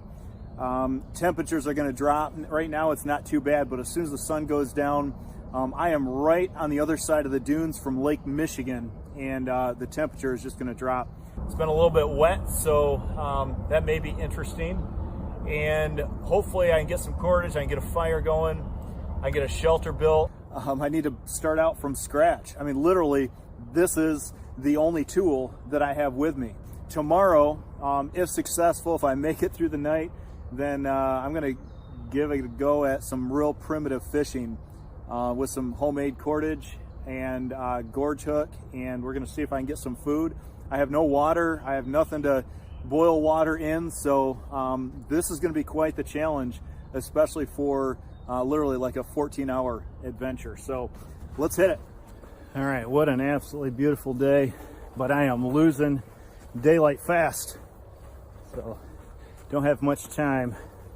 Hopefully it'll hold up under the stress of a bow drill. But there's stage one. I'll have to get the rest. The sun has set, and so far I'm failing miserably. I'm gonna take a little break. I hear, unfortunately, thunder off in the distance, so I need to get a shelter going. All right. Hey, what's up? I'm Justin Van Ferrari, and you are about to watch another overnight adventure. I'm going to survive the Michigan wilds with only this Benchmade Saddle Mountain Skinner. I'll bring it up at any point, but All right, so awesome. So that was knife only adventure, and yeah. So a couple of you are asking what. When was a knife only adventure filmed? It was I think was not last summer. Maybe it was last summer, or the summer before. A couple summers ago, maybe. It's on the channel. I can link it, but it's knife. If you search knife only, or look, it's a 2-episode series, and I did day 1 and then day 2 with that. Found some wild edibles, stuff like that. Now, I've gotten actually a lot of feedback on that. It was in the summer. The weather was pretty warm. It cooled off at night. And so you can survive without doing anything for 24 hours. And so, but the point of the video was to try to just test these skills. I've done a bow drill fire, but I've never done a bow drill fire with primitive cordage that I've made. Right? So will it hold up under the stress of a bow drill? What do I need to do in order to do it? Like what kind of natural resources are out there that I can use? And you'll find out, like, it wasn't as easy as I thought, but I'm so thankful I practiced that. Go back to what I said, practice that in a safe environment. I wasn't going to die. If I didn't get water, if I didn't get food for 24 hours, I'm not going to die. But I want to test it out and I want to try it out. So, yeah, I should go do it again and redeem myself.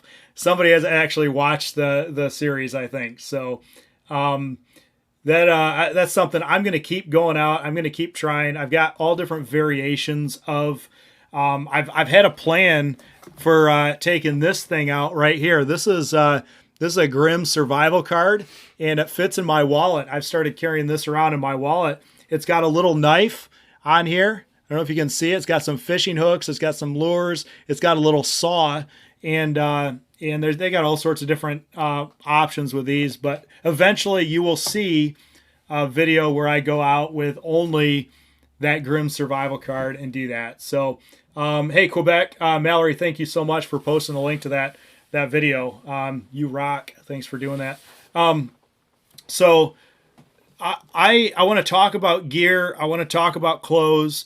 I don't always go out with all of this stuff, and sometimes you don't need it. It's a lot of this that I'm going to start talking about is adventure specific. It's not something that, like, every time, like, and but I do want to just say this, and I might be getting ahead of my notes a little bit. I started out taking everything but the kitchen sink. Then I got tired of taking all this gear out in the woods. Like, I mean, I would go out on winter adventures and I would pull a sled behind me. I had so much gear. And of course, you got climbing equipment, you got all that. None of that stuff is lightweight.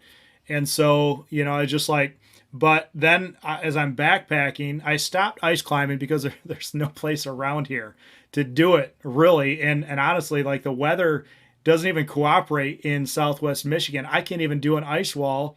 The last several years I tried to do an ice wall, which was 10 years ago now. It would thaw. I'd get it going. I'd climb it one time and then it would thaw. And I keep telling my wife, we need to move farther north. If Michigan winters are going to be as like uneventful as they are, we need to move up to northern Ontario. Let's go move to Moosonee. but she's not really jiving with that. So but there's not really any places to climb. So I got out of that and I just started like, how do I get to, but I fell into like love with getting to remote places. And the older I got and the less I did it, like, you know, I more out of shape that I got, I'm like, I can't keep carrying all this gear.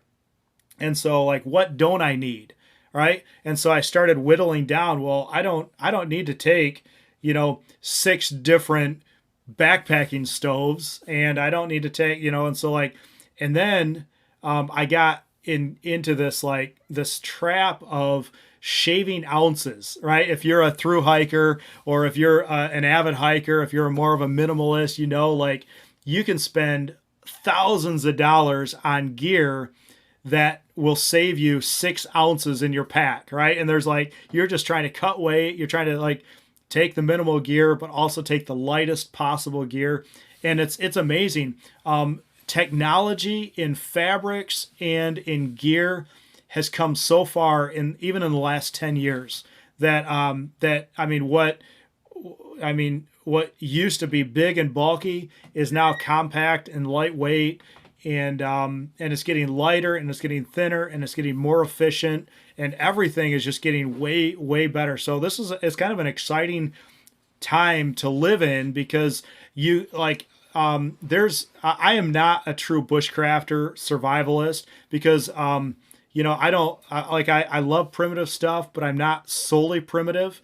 Like there's a whole group of people, maybe some of you are in here, and no like disrespect, everybody has kind of their own idea for adventure, but you know, where, you know, they will take out, you know, only the traditional bushcraft, wool, everything, right? And as insulation, and wool's great as an insulator, but it has some compressibility. You know, it doesn't compress very well. It's heavy, it's bulky, and so like my style is to merge the kind of the new technologies in fabric and gear with kind of some of the old primitive style, bushcraft style stuff. And so, but it's been a transition for me. I started everything big and bulky because it was cheap and I was young and I didn't have any money, and it was just like taking too much stuff and taking stuff that was way too heavy, and taking way too many clothes and all that kind of stuff, to reducing it and then trying to spend all this money to shave ounces. And then I'm like, you know what's cheaper and lighter than the most ultralight gear in the world is knowledge, right? And so I was like, if I learn how to build a shelter, I don't have to lug a tent with me into the woods. If I learn how to you know, make a fire, then I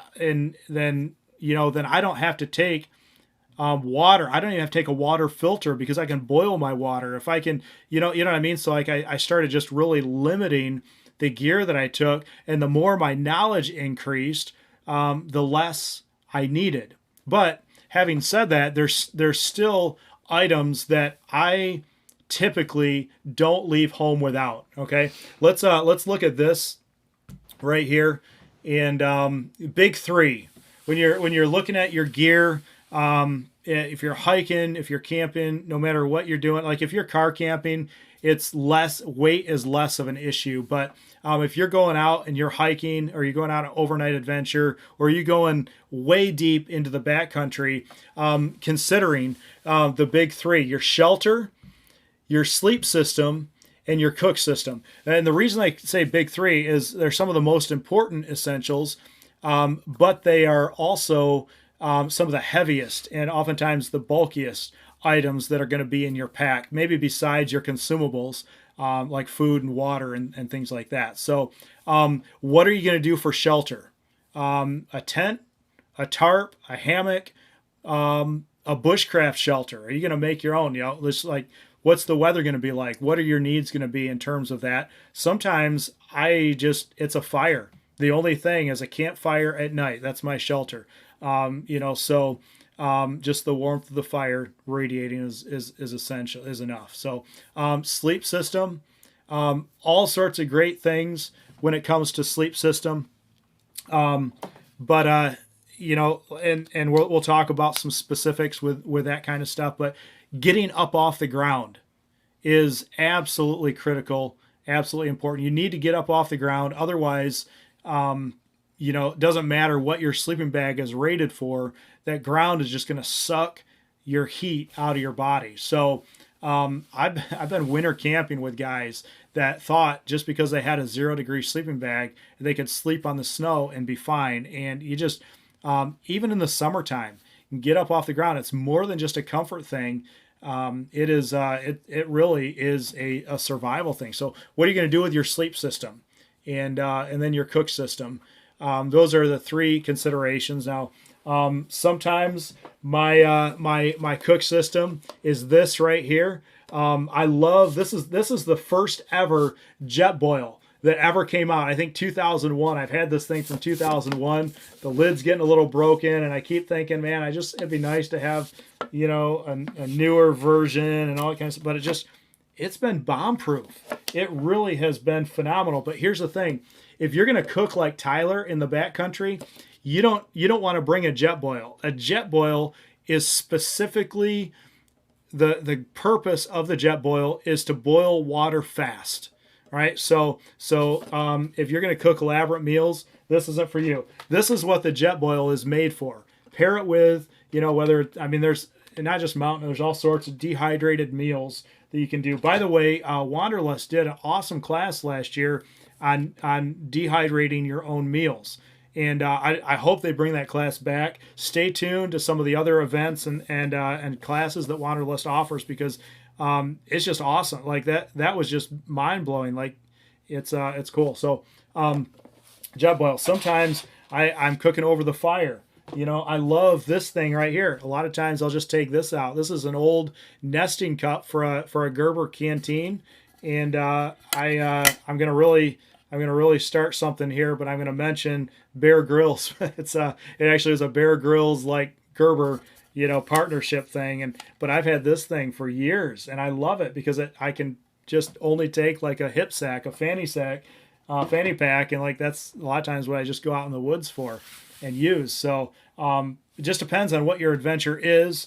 The MSR Alpine, like I take that out when I'm going with bigger groups or whatever, but lots of great stuff. Other essentials, I like to say, like, you know, we talked about the fire thing early on, you know, and so like having a way to start fire is absolutely important, but I refer to them as like the other ABCs, essentials. You got your aid, you know, first aid, your blade, and your cordage. ABC, aid, blade, and cordage. Something's going on with the stream here, I think. YouTube is not receiving enough video to maintain the stream, but it looks like it's still going. We'll see what happens. What are you know, always take a first aid kit. Do not overlook the first aid kit. That could save your life.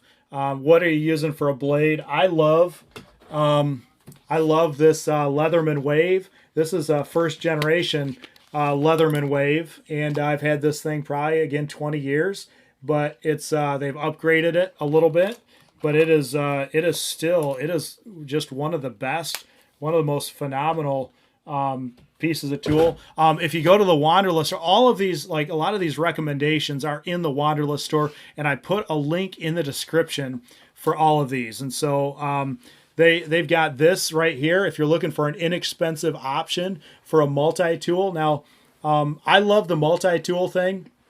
Some people are more of a knife people, but that's a Gerber suspension, and it's got the saw, it's got the blade, it's got a serrated blade, it's got, you know, stuff. I prefer the multi-tool just because if I have something go wrong with gear, it gives me more options. I got more blades, I got more utilities that I could fix gear. I could do that with, if I've got this and fishing line and a sewing or a fishing hook, I can sew my gear. I can repair my gear. I can do that. So nothing against if you're like a knife guy. There's a lot of great knives. I put a link in the description to some knives on the Wanderlust store. Lots of great options there. And I just think that's important. a blade, aid, blade, and cordage. So if I would like put all the essentials together, it's these: the shelter, sleep system, cook system, aid, blade, and cordage, along with what you're going to do for fire starting. Okay, does that make sense? And so those are awesome things. Here's some things that I like. I mentioned the Leatherman Wave, so we'll check that off the list. I like, in terms of water filtration.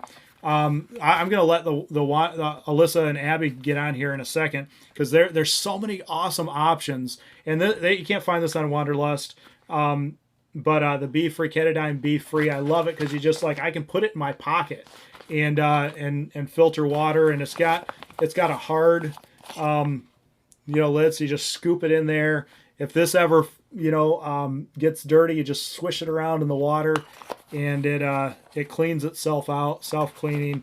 I get a new one of these about every year.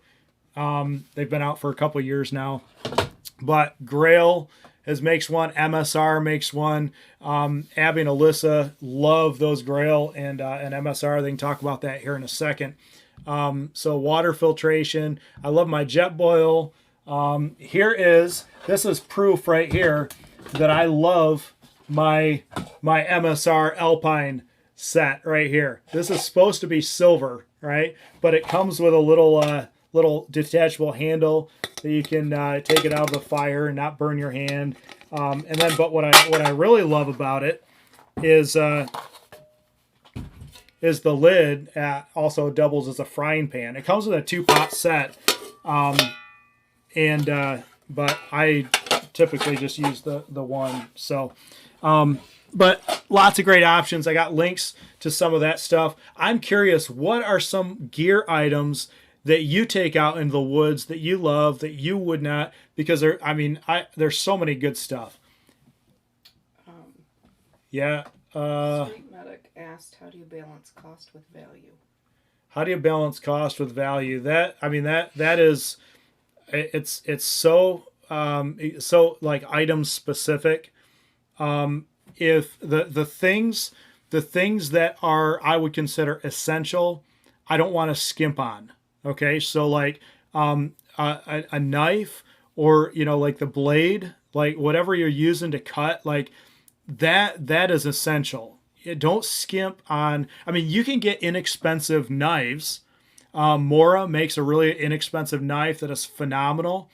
You can spend tons of money on knives, but you really want something that's going to hold a blade. I'm not a knife guy. I'm not like a gear, there's knife guys that tell you about the different metals, and things like that. But if you know about that, maybe pop a comment in the chat here. What are good metals to look for in knife blades, or maybe in your experience, what are some great knives or multi-tools that you've used that have stood the test of time, right? So you want something that's going to stay sharp, that's going to cut. That's a dull knife is a dangerous knife.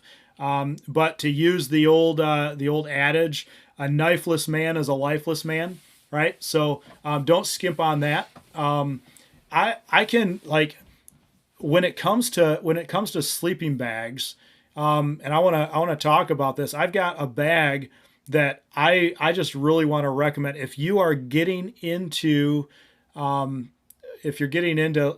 camping, whatever. There is a great all-around bag that is absolutely phenomenal. I've had this for 20 years. If you are a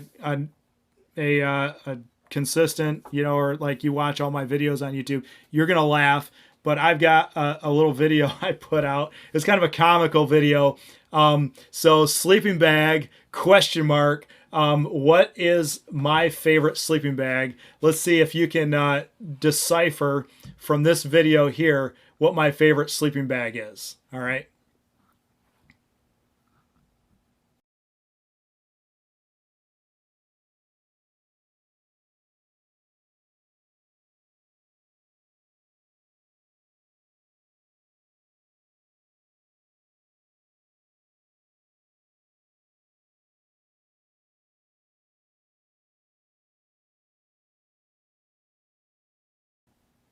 It's not playing for some reason.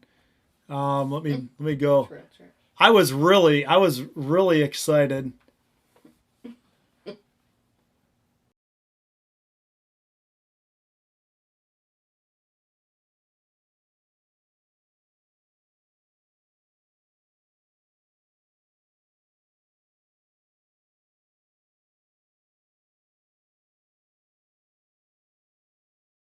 All right, cat's meow.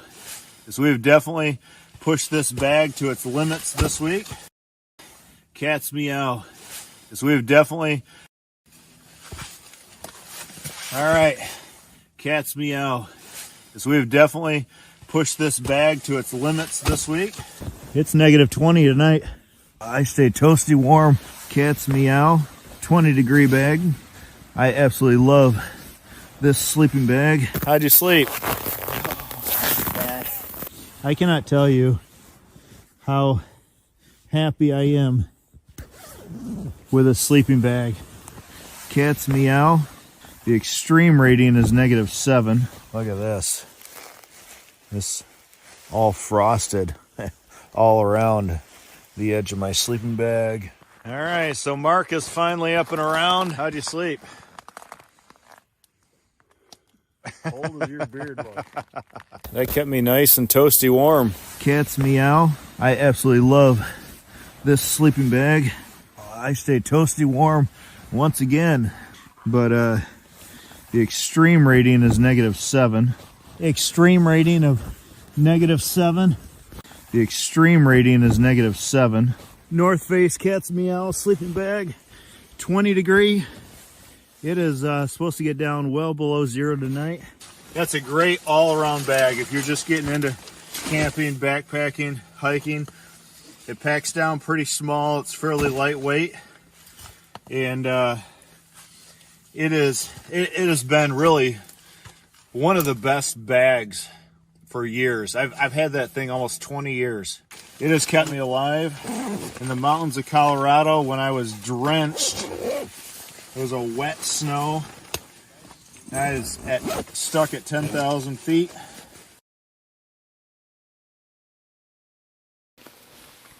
All right, so can you guys guess what my favorite bag is right here? I love this bag. I want to show you something. This is on the Wanderlust store right here. I'm just gonna type in Cat's Meow, and they have this bag. Now I bought it. Oh,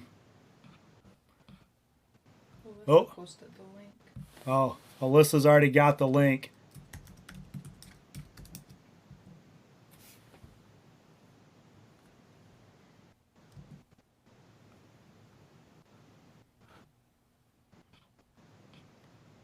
Oh, space would help in here. Alyssa posted the link so you can check it out. But this right here, North Face Cat's Meow bag is this is one of my favorite bags. I've had this thing for 20 years, and every once in a while I get online. I'm like, man, I want to upgrade my sleeping bag, and then I take it out on an adventure, and I say, why do I want to upgrade my sleeping bag? I've taken it down to -20 degrees. I've got a video on my YouTube channel that explains how I use this bag. I don't know. Did you guys know what the rating is on the bag? You know what the extreme rating is? Somebody post it in the comments if you can. So no, it's -7 degree. You got the women's version, the men's version. They've upgraded it slightly, but it has just been. Look at this, $126. You can get the Cat's Meow, the men's version.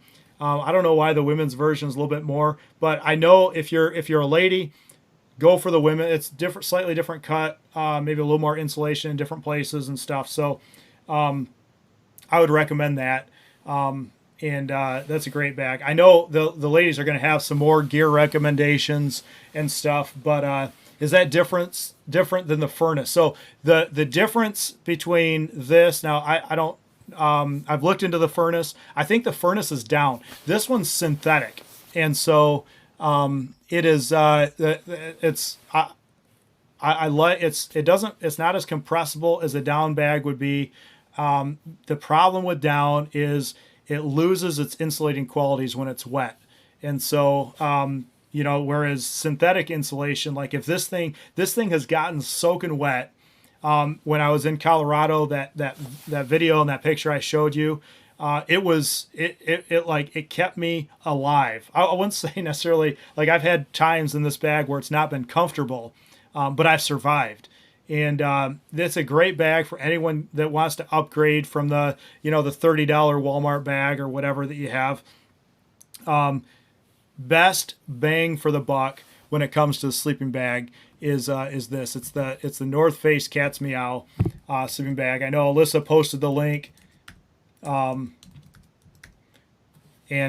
so that is. But this is definitely what I would recommend to anybody that's just getting into it. Like it's a 3-season bag, but I've used it as a 4-season bag. And you layer it, you get some extra layers on and things like that. You can really maximize its efficiency, but it's not so big and bulky. It packs down. I mean, you saw in the video, it packs down pretty small. I can still put it in a 40-liter bag with all the other gear, and I can go on an overnight or a weekend adventure and still have plenty of room. So that is a great bag to use. So clothing items I like. Let me just show you a couple of these. General suggestion, and just dress in layers.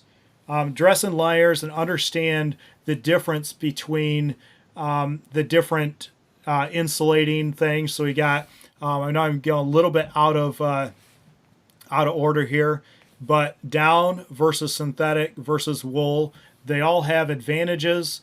They have disadvantages. And so just understand the difference in that. But like I said, there is so much awesome technology out there when it comes to fabrics and when it comes to clothing and when it comes to things like that, that it's so cool. And you can get hung up spending a ton of money in stuff, but there's also some really cost-effective options and some really cool things. So when it comes to base layer, I found this. Now Patagonia developed this merino air. It was like a lofted merino fabric, and their first product release, they call it merino air, and I think they had some issues with it and they revised it, and now they call it their Capilene air. This is the hoodie version. I've got a couple of them. Now these are a little bit pricey, but base layer, even in the especially the fall, spring, winter, but even in the summer, I'll use this. In that video I showed, my latest video, the social distance fire starting, I had just the crew neck version of this. I wear it out in public. It looks good enough to wear as a shirt, but it is phenomenal. The technology of it, it's lofted merino, so add some insulation. It wicks water away. It's got merino, and so the wool doesn't absorb water like cotton does, and it wicks away from your skin. This is what I wore my entire 7-day extreme winter challenge, and it has odor resistant properties. So that's a great option if you're going to be out for an extended period of time. Take this. I never changed out of this. Well, actually, I had my other one, but I had the base. I had the top and the bottoms. I wore those the entire week, and they were fairly odor resistant. It's pretty impressive. So I until something new comes out, that is my recommendation right here. Cool pants. Now a lot of the people in my genre are all about the Phil Raven pants, and these are great. They're cool because the water resistant. You can add wax to them. They got a Greenland wax right here. These two things you can buy at the Wanderlust store. Retreat them, and they're great. They're durable, all that kind of stuff. But I love the Cool brand, KUHL, because it's just so. I've got these Renegade jeans, the Renegade jean pant. I got a link in the description for those. I'm a pastor, and I will preach in my cool Renegade jean pants. Not every Sunday, right? But like then I've taken them on 3-week-long adventures plus a hunting trip, and I wear them constantly out in the woods. They got to be somewhat stain resistant or something, because they're just like, I can wear them in the woods. I wash them, and then I wear them to church. Like, it's great. Darn Tough socks. I know there's lots of different options. I love the Darn Tough. The quality is great. Wanderlust sells them in their store. They're not on the website, but I think they will be shortly. But so girls can talk more about that. They got some smart wool, but I would just, regardless, I would go with like a merino wool sock if you're going out in the woods. They're just unbeatable. Point 6, another brand that Wanderlust carries. Link in the description to that. And then in terms of shell, I have for the last several years taken this jacket out with me. It's a Columbia OutDry jacket. It's going to be upside down, but there we go. That technology. A little bit pricey, but I love it. I've like tested it out in the shower. I've like stood in the shower for 10 minutes with it, and it's bomb proof. It's not quite as breathable, I don't think, as Gore-Tex. But so I've got this. This is from Wanderlust. It's the Outdoor Research.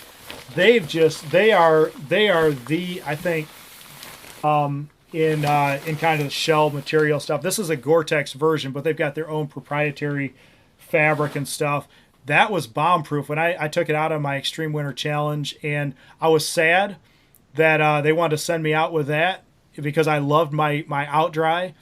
But I was even more impressed with that because it's thinner, it's lighter, it's way more breathable. I could tell it was way more breathable, and so it was great. They sold me on it. It was awesome to have those. So those are just some clothing and gear recommendation stuff. I love the question that I think Street Medic a while back said that like, how do you balance cost and value? And it's really item specific. I wouldn't skimp on the essential, like, honestly, like base layer and shell. I would rather spend money on my base layer and my shell, because those are the two items that I think will make and break. Now, there's some great insulating options and alternatives. I found down coats, for $5, $10, $15 at different places, and insulation's important. But if you want compressibility, if you want, there's lots of great options. I don't necessarily have any specific recommendations for that, because I've honestly gone cheap with that kind of stuff, with the insulating, because those are shielded from the elements. If I've got a base layer that's wicking water away from my skin, and I've got a shell that's keeping water away from my body, then the insulating thing is less important. So a breathable, waterproof fabric for your shell, I wouldn't skimp on that. And I know there's some options out there. The ladies can talk more about those, but Gore-Tex has been tried and true. Like they have been the industry leader in waterproof, breathable fabric for years. They invented the concept, I think, of waterproof, breathable fabric, and it's gotten thinner, it's gotten lighter, it's gotten better and more breathable over the years. And so I would just encourage, consider that. There's so many new alternatives that are coming out. I can't really speak to that, but don't skimp on base layer, don't skimp on shell. Those are the items that I think are most important. Sleep system, just sometimes, depending on the company, the ratings of the bags aren't super accurate. I think my cat's meow is pretty accurate. North Face, Western Mountaineering is a leader in sleeping bag stuff. Nemo has some really good stuff that's not super expensive, and so I don't know. I'm going to stop talking about that stuff. I see Abby and Alyssa are posting some chats. Brian, what did Brian ask? Shipping to the UK. Oh, shipping to the UK. Awesome. Yeah. So, yeah, with what's going on, that's awesome. So Wanderlust is offering free shipping. It looks like I'm going to bring Abby and Alyssa back up here. And are you guys on?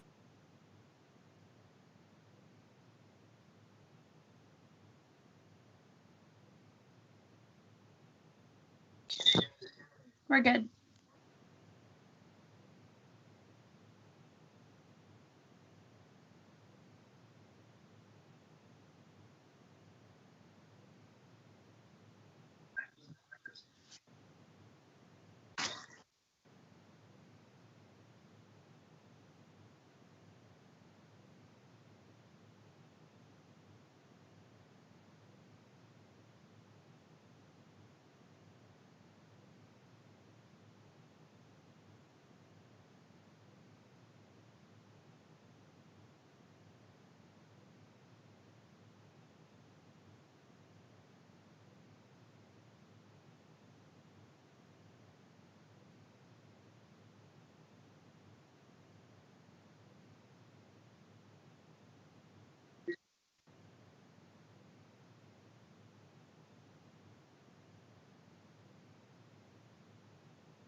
Well, I'm going to start with talking about gear, and then Alyssa can talk a little bit about clothing. We have lots of recommendations. We could talk to you about this all day long. But I think what I'm going to do here is concentrate on what Justin was suggested earlier and give some other suggestions based off of his preferences. Because what he said about environment and climate and what type of adventure you're on mattering, that really matters for the type of gear you have. I would also assume that in a lot of survival situations, you're going to just have the gear with you that you have with you, if anything at all. So I'm not going to go through everything that he did because of time, but I would mention the things that stuck with me. As far as there's some comments that I've already written out through the chat thread, but as far as water filters go, a really nice one that you can use when you're on the move is the MSR Micro Shot Trail Filter. There's a link for that in chat. It's nice because it actually fits in your pocket, just like the one that Justin mentioned. It allows you to drink water directly from the water source. Or you can actually pump it into a water. So the old Life straw where you could drink directly from the water source. This not only allows you to do that, but you can, like I said, also pump filter water into like a pot or a bottle or something else and take it with you. The other really nice thing about this water filter is MSR sells a separate system called the trail-based water filter system. It's a gravity-fed filter. So that's something you can hook your micro shot to and use at camp. And that water filter is a series of 2 bags, one that holds dirty water, one that holds clean water, and it's filtered through gravity, so it's hands-free. So that's a great way when you're sitting at camp trying to take care of other survival tasks. Your water is basically filtering itself for you. So that MSR trail shot with the trail-based water system is a really nice to go for water filtration. As far as stoves go, there's so many good stoves out there. I personally, since 2001, been using the Pocket Rocket. That's somewhere around $45. It's basically just a burner that screws onto a can of fuel, ISOPro. Like its name says, Pocket Rocket, you can fit it into your pocket. As far as other options go, though, something similar to the jet boil that Justin brought up, we have MSR's wind burner and reactor stoves. The wind burner stove is, sorry, I'm having trouble with this camera here. The wind burner stove is the wind burner and reactor are very similar to the jet boil. They both have radiant burners and internal pressure regulators, both of which help to preserve your fuel and make water boil faster. But a third feature of that the wind burner and reactor have that the jet boil doesn't have is a wind block that's built in. With that wind block, basically you could cook food in any type of windy conditions. The wind is completely blocked and it won't affect your fuel efficiency or the length of time it takes to boil your water. So there are links to both of those stoves in the comments and chat there, along with those water filters. Hey, Abby, really quick, going back to the water filter, Brian Palmer's asking if, I think he's referring to the water filter, do they dry out if not used for a time? Like if you use it and then store it and don't use it, do they dry out? Do they have any issues with that? I haven't heard anything. I personally haven't heard any feedback on that at all. So I would tend to say no, but I can't say for sure because I haven't heard that that's happened, but I also haven't read about it. So disclaimer there. I think it's really important too to keep your gear clean. So kind of jumping back into like the water filter, I actually have my Grail GeoPress here. And it's important that after you take your gear out and use it to make sure that you clean it so that it stores and doesn't get gross. But basically the way that this works, if it's okay if I just show you real quick, there's two parts. This part is like the external frame that it takes a lot of pressure to push down there. So it looks like this, but you basically, let's see if I can get it open here, scoop the water up. So I have used this in Lake Michigan, just scooping gross sandy water out. Put this in, and this is the filter part here, and then you just push down, and then you basically have the water in water bottle form, which is really nice, convenient, super quick and easy. And I've used this a lot to just like fill up a hydration reservoir. So you can do that pretty quick if you want to be carrying more water than just I think this is like 24 ounces maybe. But yeah, so this is the Grail GeoPress that we were kind of talking about a little bit in the comments at the beginning of the feed. So yeah.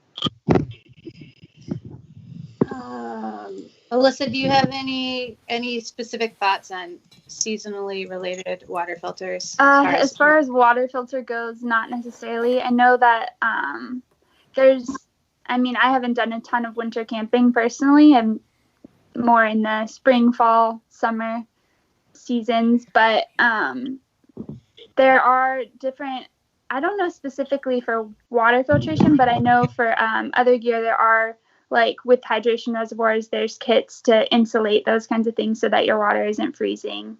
But yeah, I can't think of anything off the top of my head. I'd have to research that a bit more.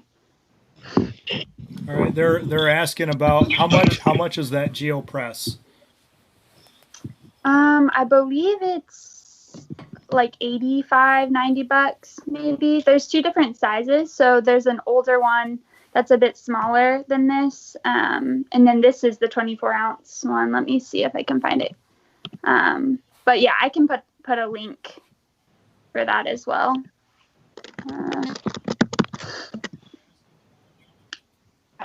I can say the nice thing about the GeoPress that Alyssa uses is that it filters for everything. It filters not only for bacteria and the generals, but it also filters viruses and chemicals.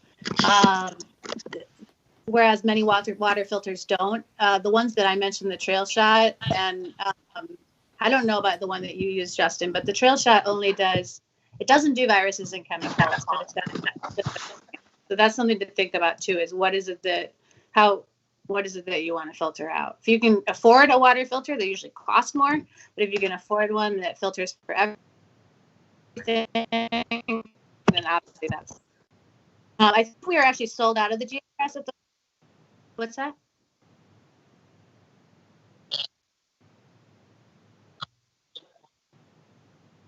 Yeah, that's one. Yep, everything. Yep, and that was new as.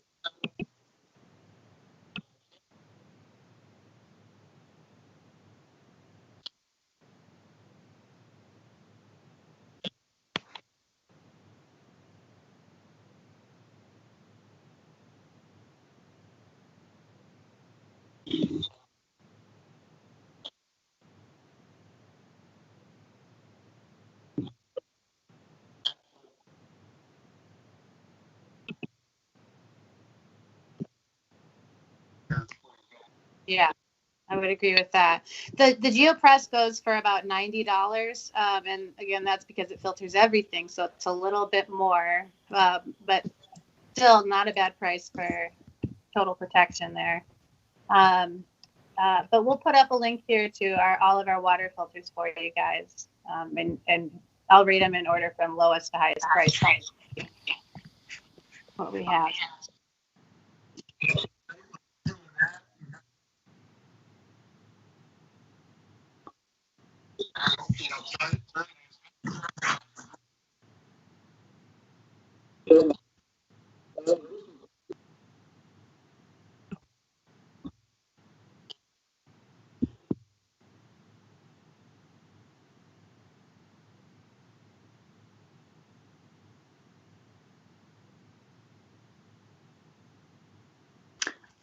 I can kind of take that, Abby. So it's really important that you understand the layering system when you're going out. So Justin kind of hit on it a little bit, but you want to have a base layer, a mid layer, and a shell. And the reason that is important is you kind of have a lot of control then of what you need for based on a certain situation. So obviously a shell is going to protect you from the elements, so wind, rain, snow, sleet, hail, anything like that.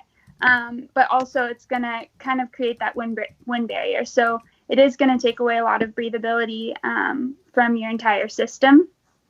Insulation, the main point obviously is to insulate, and that can be with down or synthetic. And there's benefits to both of those. And so it kind of, it all depends. I think the most important thing is going to be understanding what you need. There's a lot of really good gear out there, a lot of really cool technologies out there, but what's important is that you find what you need for your use.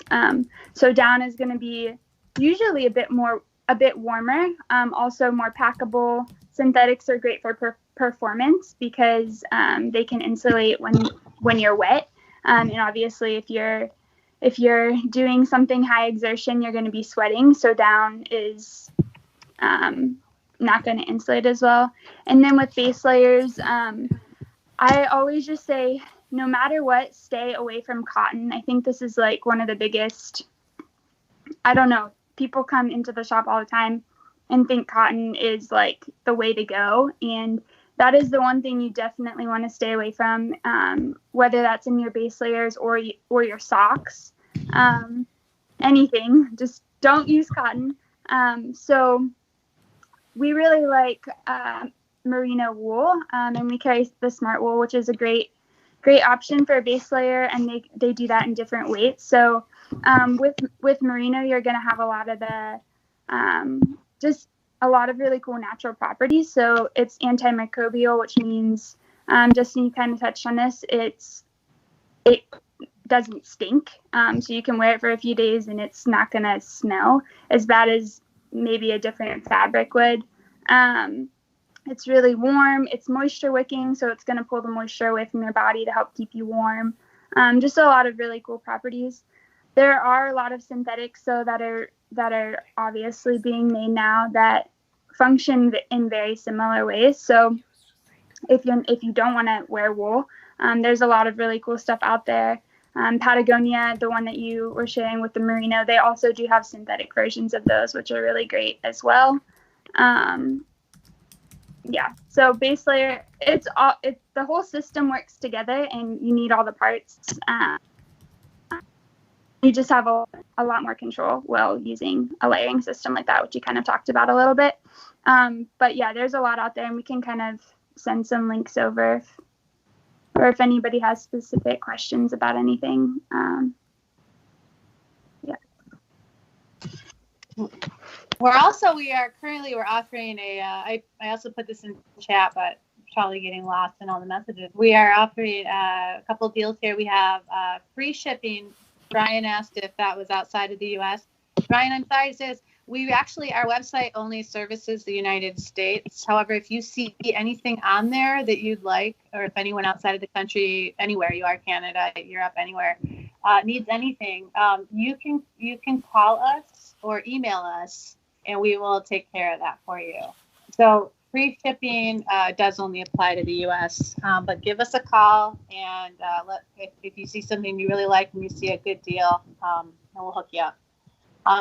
There's also a special deal we're giving you just for watching today, and that is $20 off any full-priced or regular priced item on our site. And I'll message that code again for you. So just look for that here in a minute.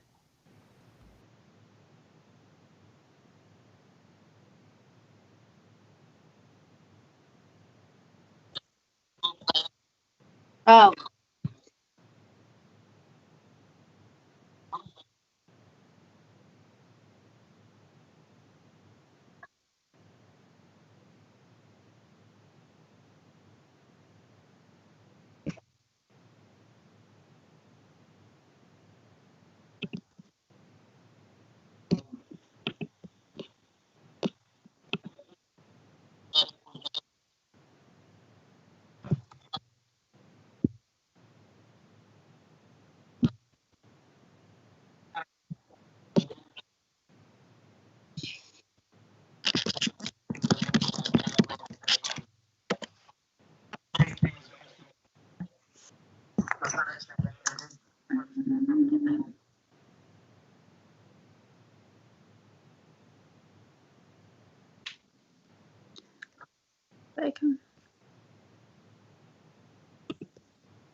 Well, I tried to get the link to post, but if you want to if anything, if you want to look at a category of gear on our website, you can choose from the drop-down menu, and then there's actually a way that you can, you'll see that there's options as how to organize it. So you can sort by price yourself from low to high or high to low.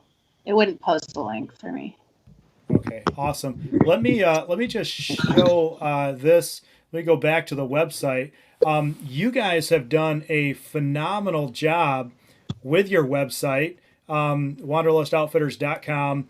I love this hand-selected list option. Actually, let me go right to the homepage, because there we go. It's taking just a second to get there. If you scroll down, you've got, for every level of adventurer, like you got the indoorsman, because there's, just an everyday adventurer, day tripper, drive-in, the overnighter, weekend warrior, the minimalist. But like, your website is so easy to use. These are recommendations from the just different people in the store, right? You guys put this together based on just kind of as people have hey, this is good, this is staff recommendations, stuff like that. How did you develop that list? Because I think there's some good stuff on that list, and it makes it really simple to kind of find a good piece of whatever it is you're looking for. How did you guys develop those lists? Yeah, thanks for bringing that up. Actually, that's one fun aspect of our website that makes this a little bit different from other websites, outdoor website. It was a concept that the owners came up with when they started the site. Really, what Wanderlust is we're a shop that tries to be an outdoor store for everybody. We don't care if you're just beginning, if you're in our store to buy something to walk a dog, go out, take dog walks, or if you're going to go ice climbing, if you're on a survival mission, it doesn't matter to us. So what we did is for our website is we created these outdoor personality profiles from the indoorsman, who is somebody who spends most of their time inside, but just like outdoor style, to the everyday adventurer. It goes from office to trail, to day tripper, overnighter, which is people that may be out on their just getting into this, collecting gear, first time adventures, all the way up to a minimalist, who may be somebody who is someone like you, a survivalist. Maybe they want to take less gear out, depend more on their knowledge, see what they can take outside. So there's little taglines underneath each of the lists there that tell you what maybe you'd relate to, that you check that list for gear and clothing recommendations for somebody who thinks and feels like you do. We update these about every 2 months. Generally, they're both. So it's a accumulation of staff picks, and we really do put a lot of time and thought into what we put on those lists. So there's just an idea of some of the newer things that we have, or some of these items have been on these lists for a long time because you just can't beat them. So every couple months we'll update those, and it's a great idea, a great place to look to get ideas for new gear and apparel for whatever type of outdoor adventure you relate to and want to have. Sweet. Awesome. Any other questions, guys, in the chat for Abby, Alyssa, or myself? And love to answer any of those any questions you have. You can feel free after the live stream ends. If something comes up and you wanna just post a question, you can post in the comments section. Love to read your comments. Love to respond to your comments. And if I don't know the best answer to something, then I'll make something up that sounds good. And no, I'll try to direct you to the right spot. We're winding down here. I got gone through all the content in terms of what I wanted to share today. I know it's just I don't know if you felt like you're drinking from a fire hose. It might have been a lot of information. It might have been like real basic information because we're all at different places, and maybe it's stuff. It's nothing I made up. It's all stuff that if you research, you can find out all this information. But just to recap, I think it's so important to practice, understand your skill level, and practice doing the important things when you go out, before you go out in the woods. Practice in a safe environment. Can you get a fire going? Can you do that? It doesn't, even if you're just going out on a day trip and you're like, I don't want to spend a night in the woods. It's important that you learn how to spend a night in the woods, because that might happen, and hopefully not, but it's better to be over prepared for what you want to do rather than under prepared. Knowledge is the key to survival, but also like the mentality that you have going in. It's crazy to me. You see people go into extreme situations, and some people freeze, and some people just sit down and die, and other people just seem to it's like this miraculous story of how they overcame. And it's like, what sets that apart? Like what is it that if you get trapped in a survival situation that will help you get out alive? And sometimes it just comes down to your your mentality, and your willingness just to do the next thing, right? And to just kind of rely on your instincts, your knowledge, but never give up, right? So, and hopefully you are never caught in a situation where, it is like life and death. But it's important that when you go in the woods, like you take precautions, because it could be. I mean, you could have an animal encounter. You could have, weather. You could have, I mean, just so many different situations. Your gear could break. You could get lost and you're not around water source. And how do you? So, just practicing in safe environment, going with somebody. Don't be afraid to try new things, but if you can, find somebody that has been there and done that, and maybe a little bit beyond your experience level. Sometimes you can't find that person, but if you just go with somebody else who's willing to give it a shot and to learn alongside you, sometimes that can be awesome as well. So so let me just really quick just do a reminder. Go to the Wanderlust website. They've got $25. Is it $25 off 100 purchase, or $20 off 100 purchase? Use that code ECASH20, and we'll pop that back up on here as well. I think I got it right here. Maybe. There we go. Wanderlust Outfitters, eVenture promo code ECASH20. And check out what they have. Check out their recommendations based on whatever adventure you're going on. And I just want to do, as we wrap up, I want to do a plug for my channels right here. Now, obviously, you are on my YouTube channel because you are here watching this live stream.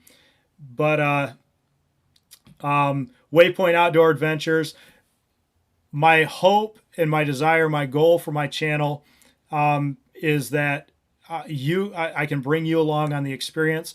I'm not a perfect, I'm not like an expert, jack of all trades, master of none kind of thing, but I've had some experience out in the wilderness. So hopefully, some of the stuff that I've learned or watching my videos can rub off on you.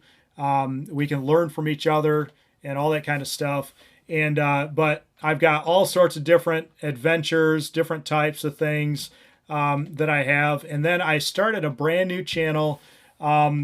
If you are, if you're curious about faith and stuff, like for me, a big part of going out in the wilderness is kind of the spiritual element to just spending time in God's creation with the Creator and all that kind of stuff. So I started this literally just a couple weeks ago, Waypoint Preacher Man. And that is just an opportunity for me to share some stuff that God's doing and teaching me as I go out in the woods. And then the last website that I want to show you is go waypoint.community. I just hit a huge milestone for my channel. I hit 1,000 subscribers, and I'm going to be doing a giveaway on Monday. I'm doing a live stream Monday night giveaway. And I'll be giving some stuff away. I've only got a few items on my website, but if you want to support my channel, support my adventures, that way I can keep bringing some awesome content and things to you. There's an opportunity to do that. Get some Waypoint swag. I got a hat and a t-shirt, and then links and information to who I am and all that kind of stuff, so you can stay in touch. Feel free to email me if you have any questions or comments or snide remarks or anything like that. And if you ever have any questions about gear or clothing related questions, feel free to reach out to Wanderlust. I love going in there because they're passionate about not just trying to sell product. Like, how you walk in a store and they're like vultures because they want to sell you something. It's I know you can't go into the store right now because they're closed, right? But when you go in, you're going to be met with a staff that they care about you, they care about your adventure, and they just want to make sure you're prepared for wherever your adventure takes you. And so I've learned so much from them, from their staff. They're super helpful, and I'm sure that they would love to answer any questions, even if you're calling them on the phone or chatting with them through their website or whatever. Just like if you have questions, they're super knowledgeable, and there's I don't know how many staff members do you have at the store? I'm not even sure, but It's just resource of information. And so, and they put on classes. Can you guys just talk? I know things are a little up in the air with everything that's going on, but can you just talk for a second about, oh, wrong one. That's Tyler. He's still here with us. Just checking, making sure he's still awake. Everything's up in the air, right? Because of coronavirus and stuff, but like, you've got trips that you take, those going with the Wanderlust, that's a great way to just get out. And like they've got wilderness, they got first aid, people there. So if anything happens, and they've got like, experienced people that go out. Can you just talk about some trips you offer and maybe some classes that you have in the pipeline that are coming up, because it's just a resource of just wealth of resource and information. Yeah, actually, that's one thing that we pride ourselves on. Thanks for bringing all that up, Justin. Really, it's really important to Wanderlust. It's part of our philosophy. Really, is we aren't just here for sales. Of course, we're a for-profit business, but we really care about connecting people with the outdoors, about educating them. We are constantly trying to educate ourselves, learn what's new. We get outside. We just want to get people outside. We want to connect each other with like-minded people, create a new outdoor, strengthen the outdoor community, grow that outdoor community around us. It's just all about getting people outside and having fun. So thanks for bringing that up. One way that we do that is the educational aspect is through our free classes. Usually we do those in store. So this is the first time we've tried it online due to the current situation with the coronavirus. So this has been kind of fun. But we held 8 classes a year at this time. We have one more coming up in May. Who knows if that'll be an online class or hopefully it'll be in store, because hopefully we'll all be back in business at that point. That's about plant identification.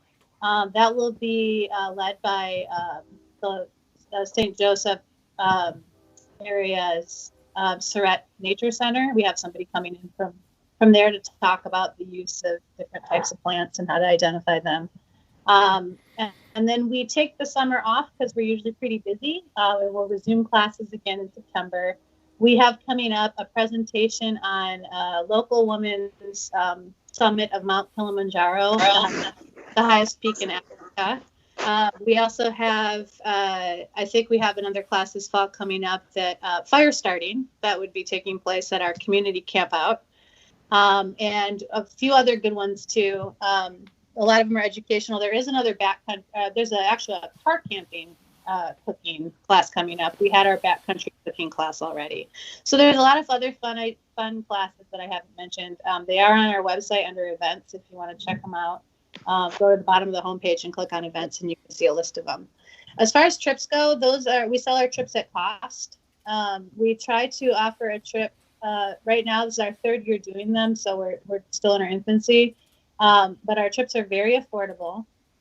We host at least one a year that's for beginner backpackers. This year we have one going in August, hopefully going in August, to the Manistee River Trail.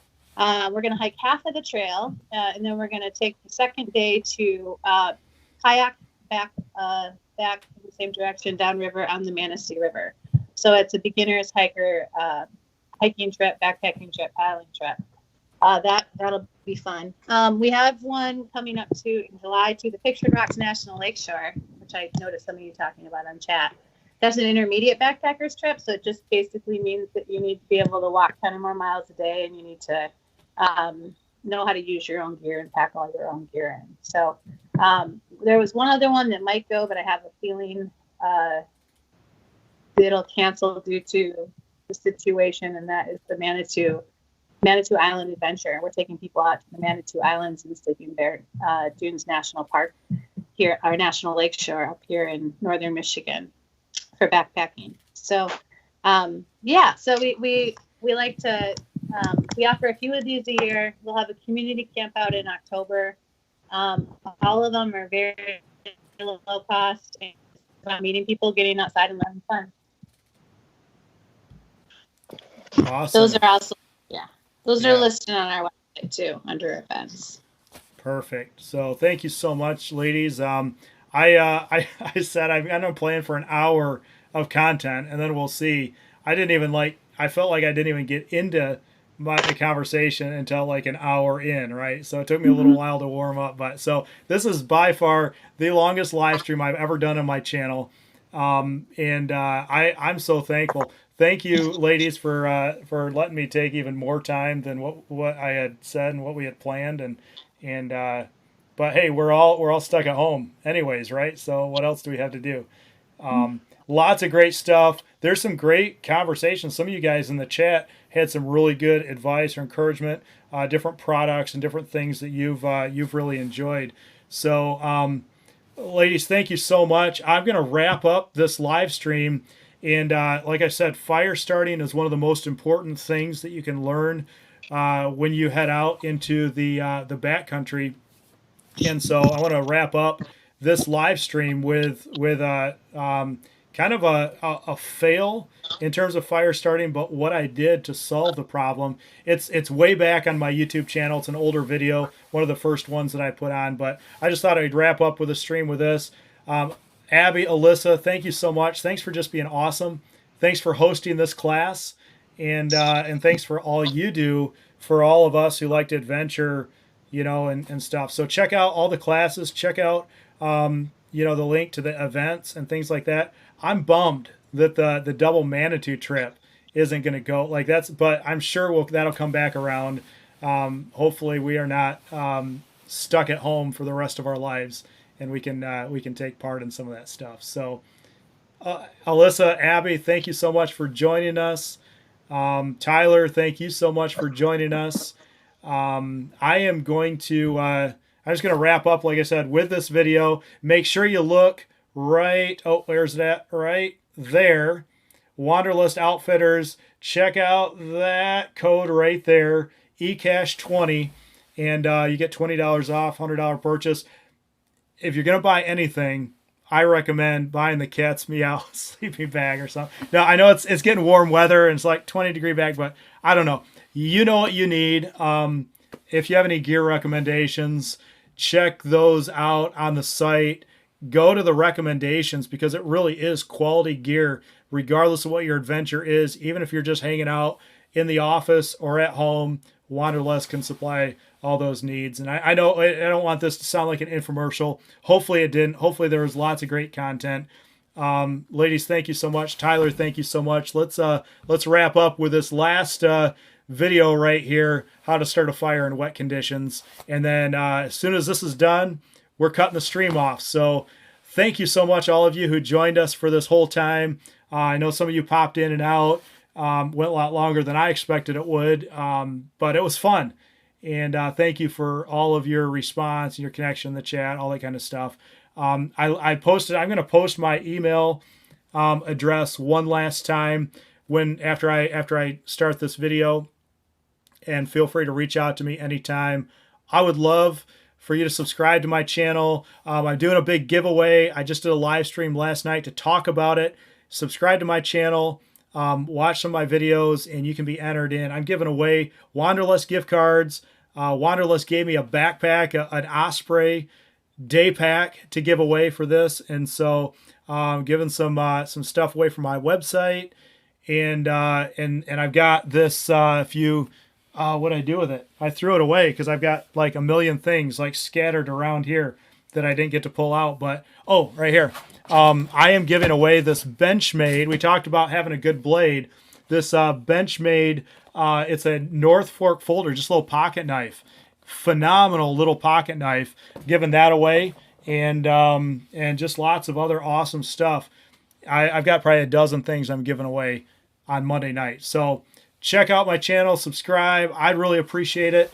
And I just love bringing content to you. I'll keep bringing content to you.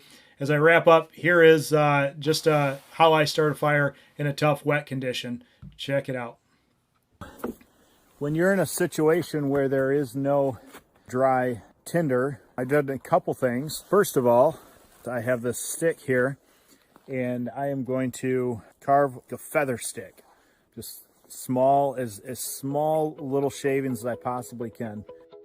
What I'm also going to do is I collected some of the really fine grass. Now, You probably can't tell, but this is actually still wet.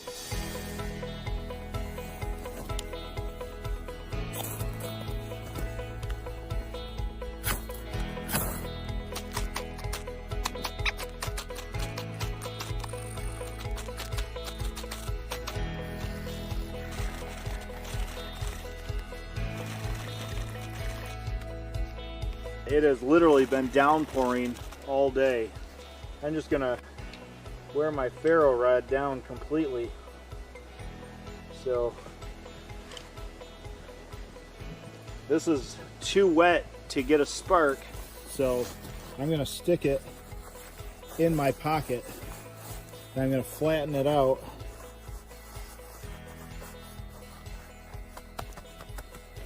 And over time, my body heat will actually dry out that tinder.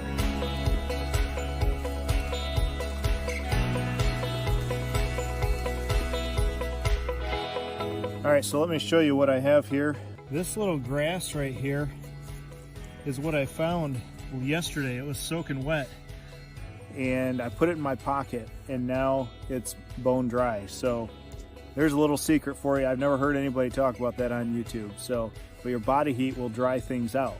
And so I just used that to my advantage. And then I couldn't get a fire going last night, but now I've got material to do it today.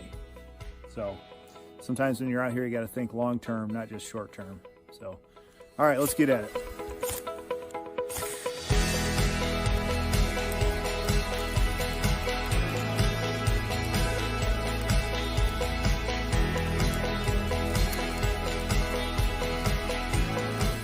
All right, I'd say that's a little easier than last night, eh?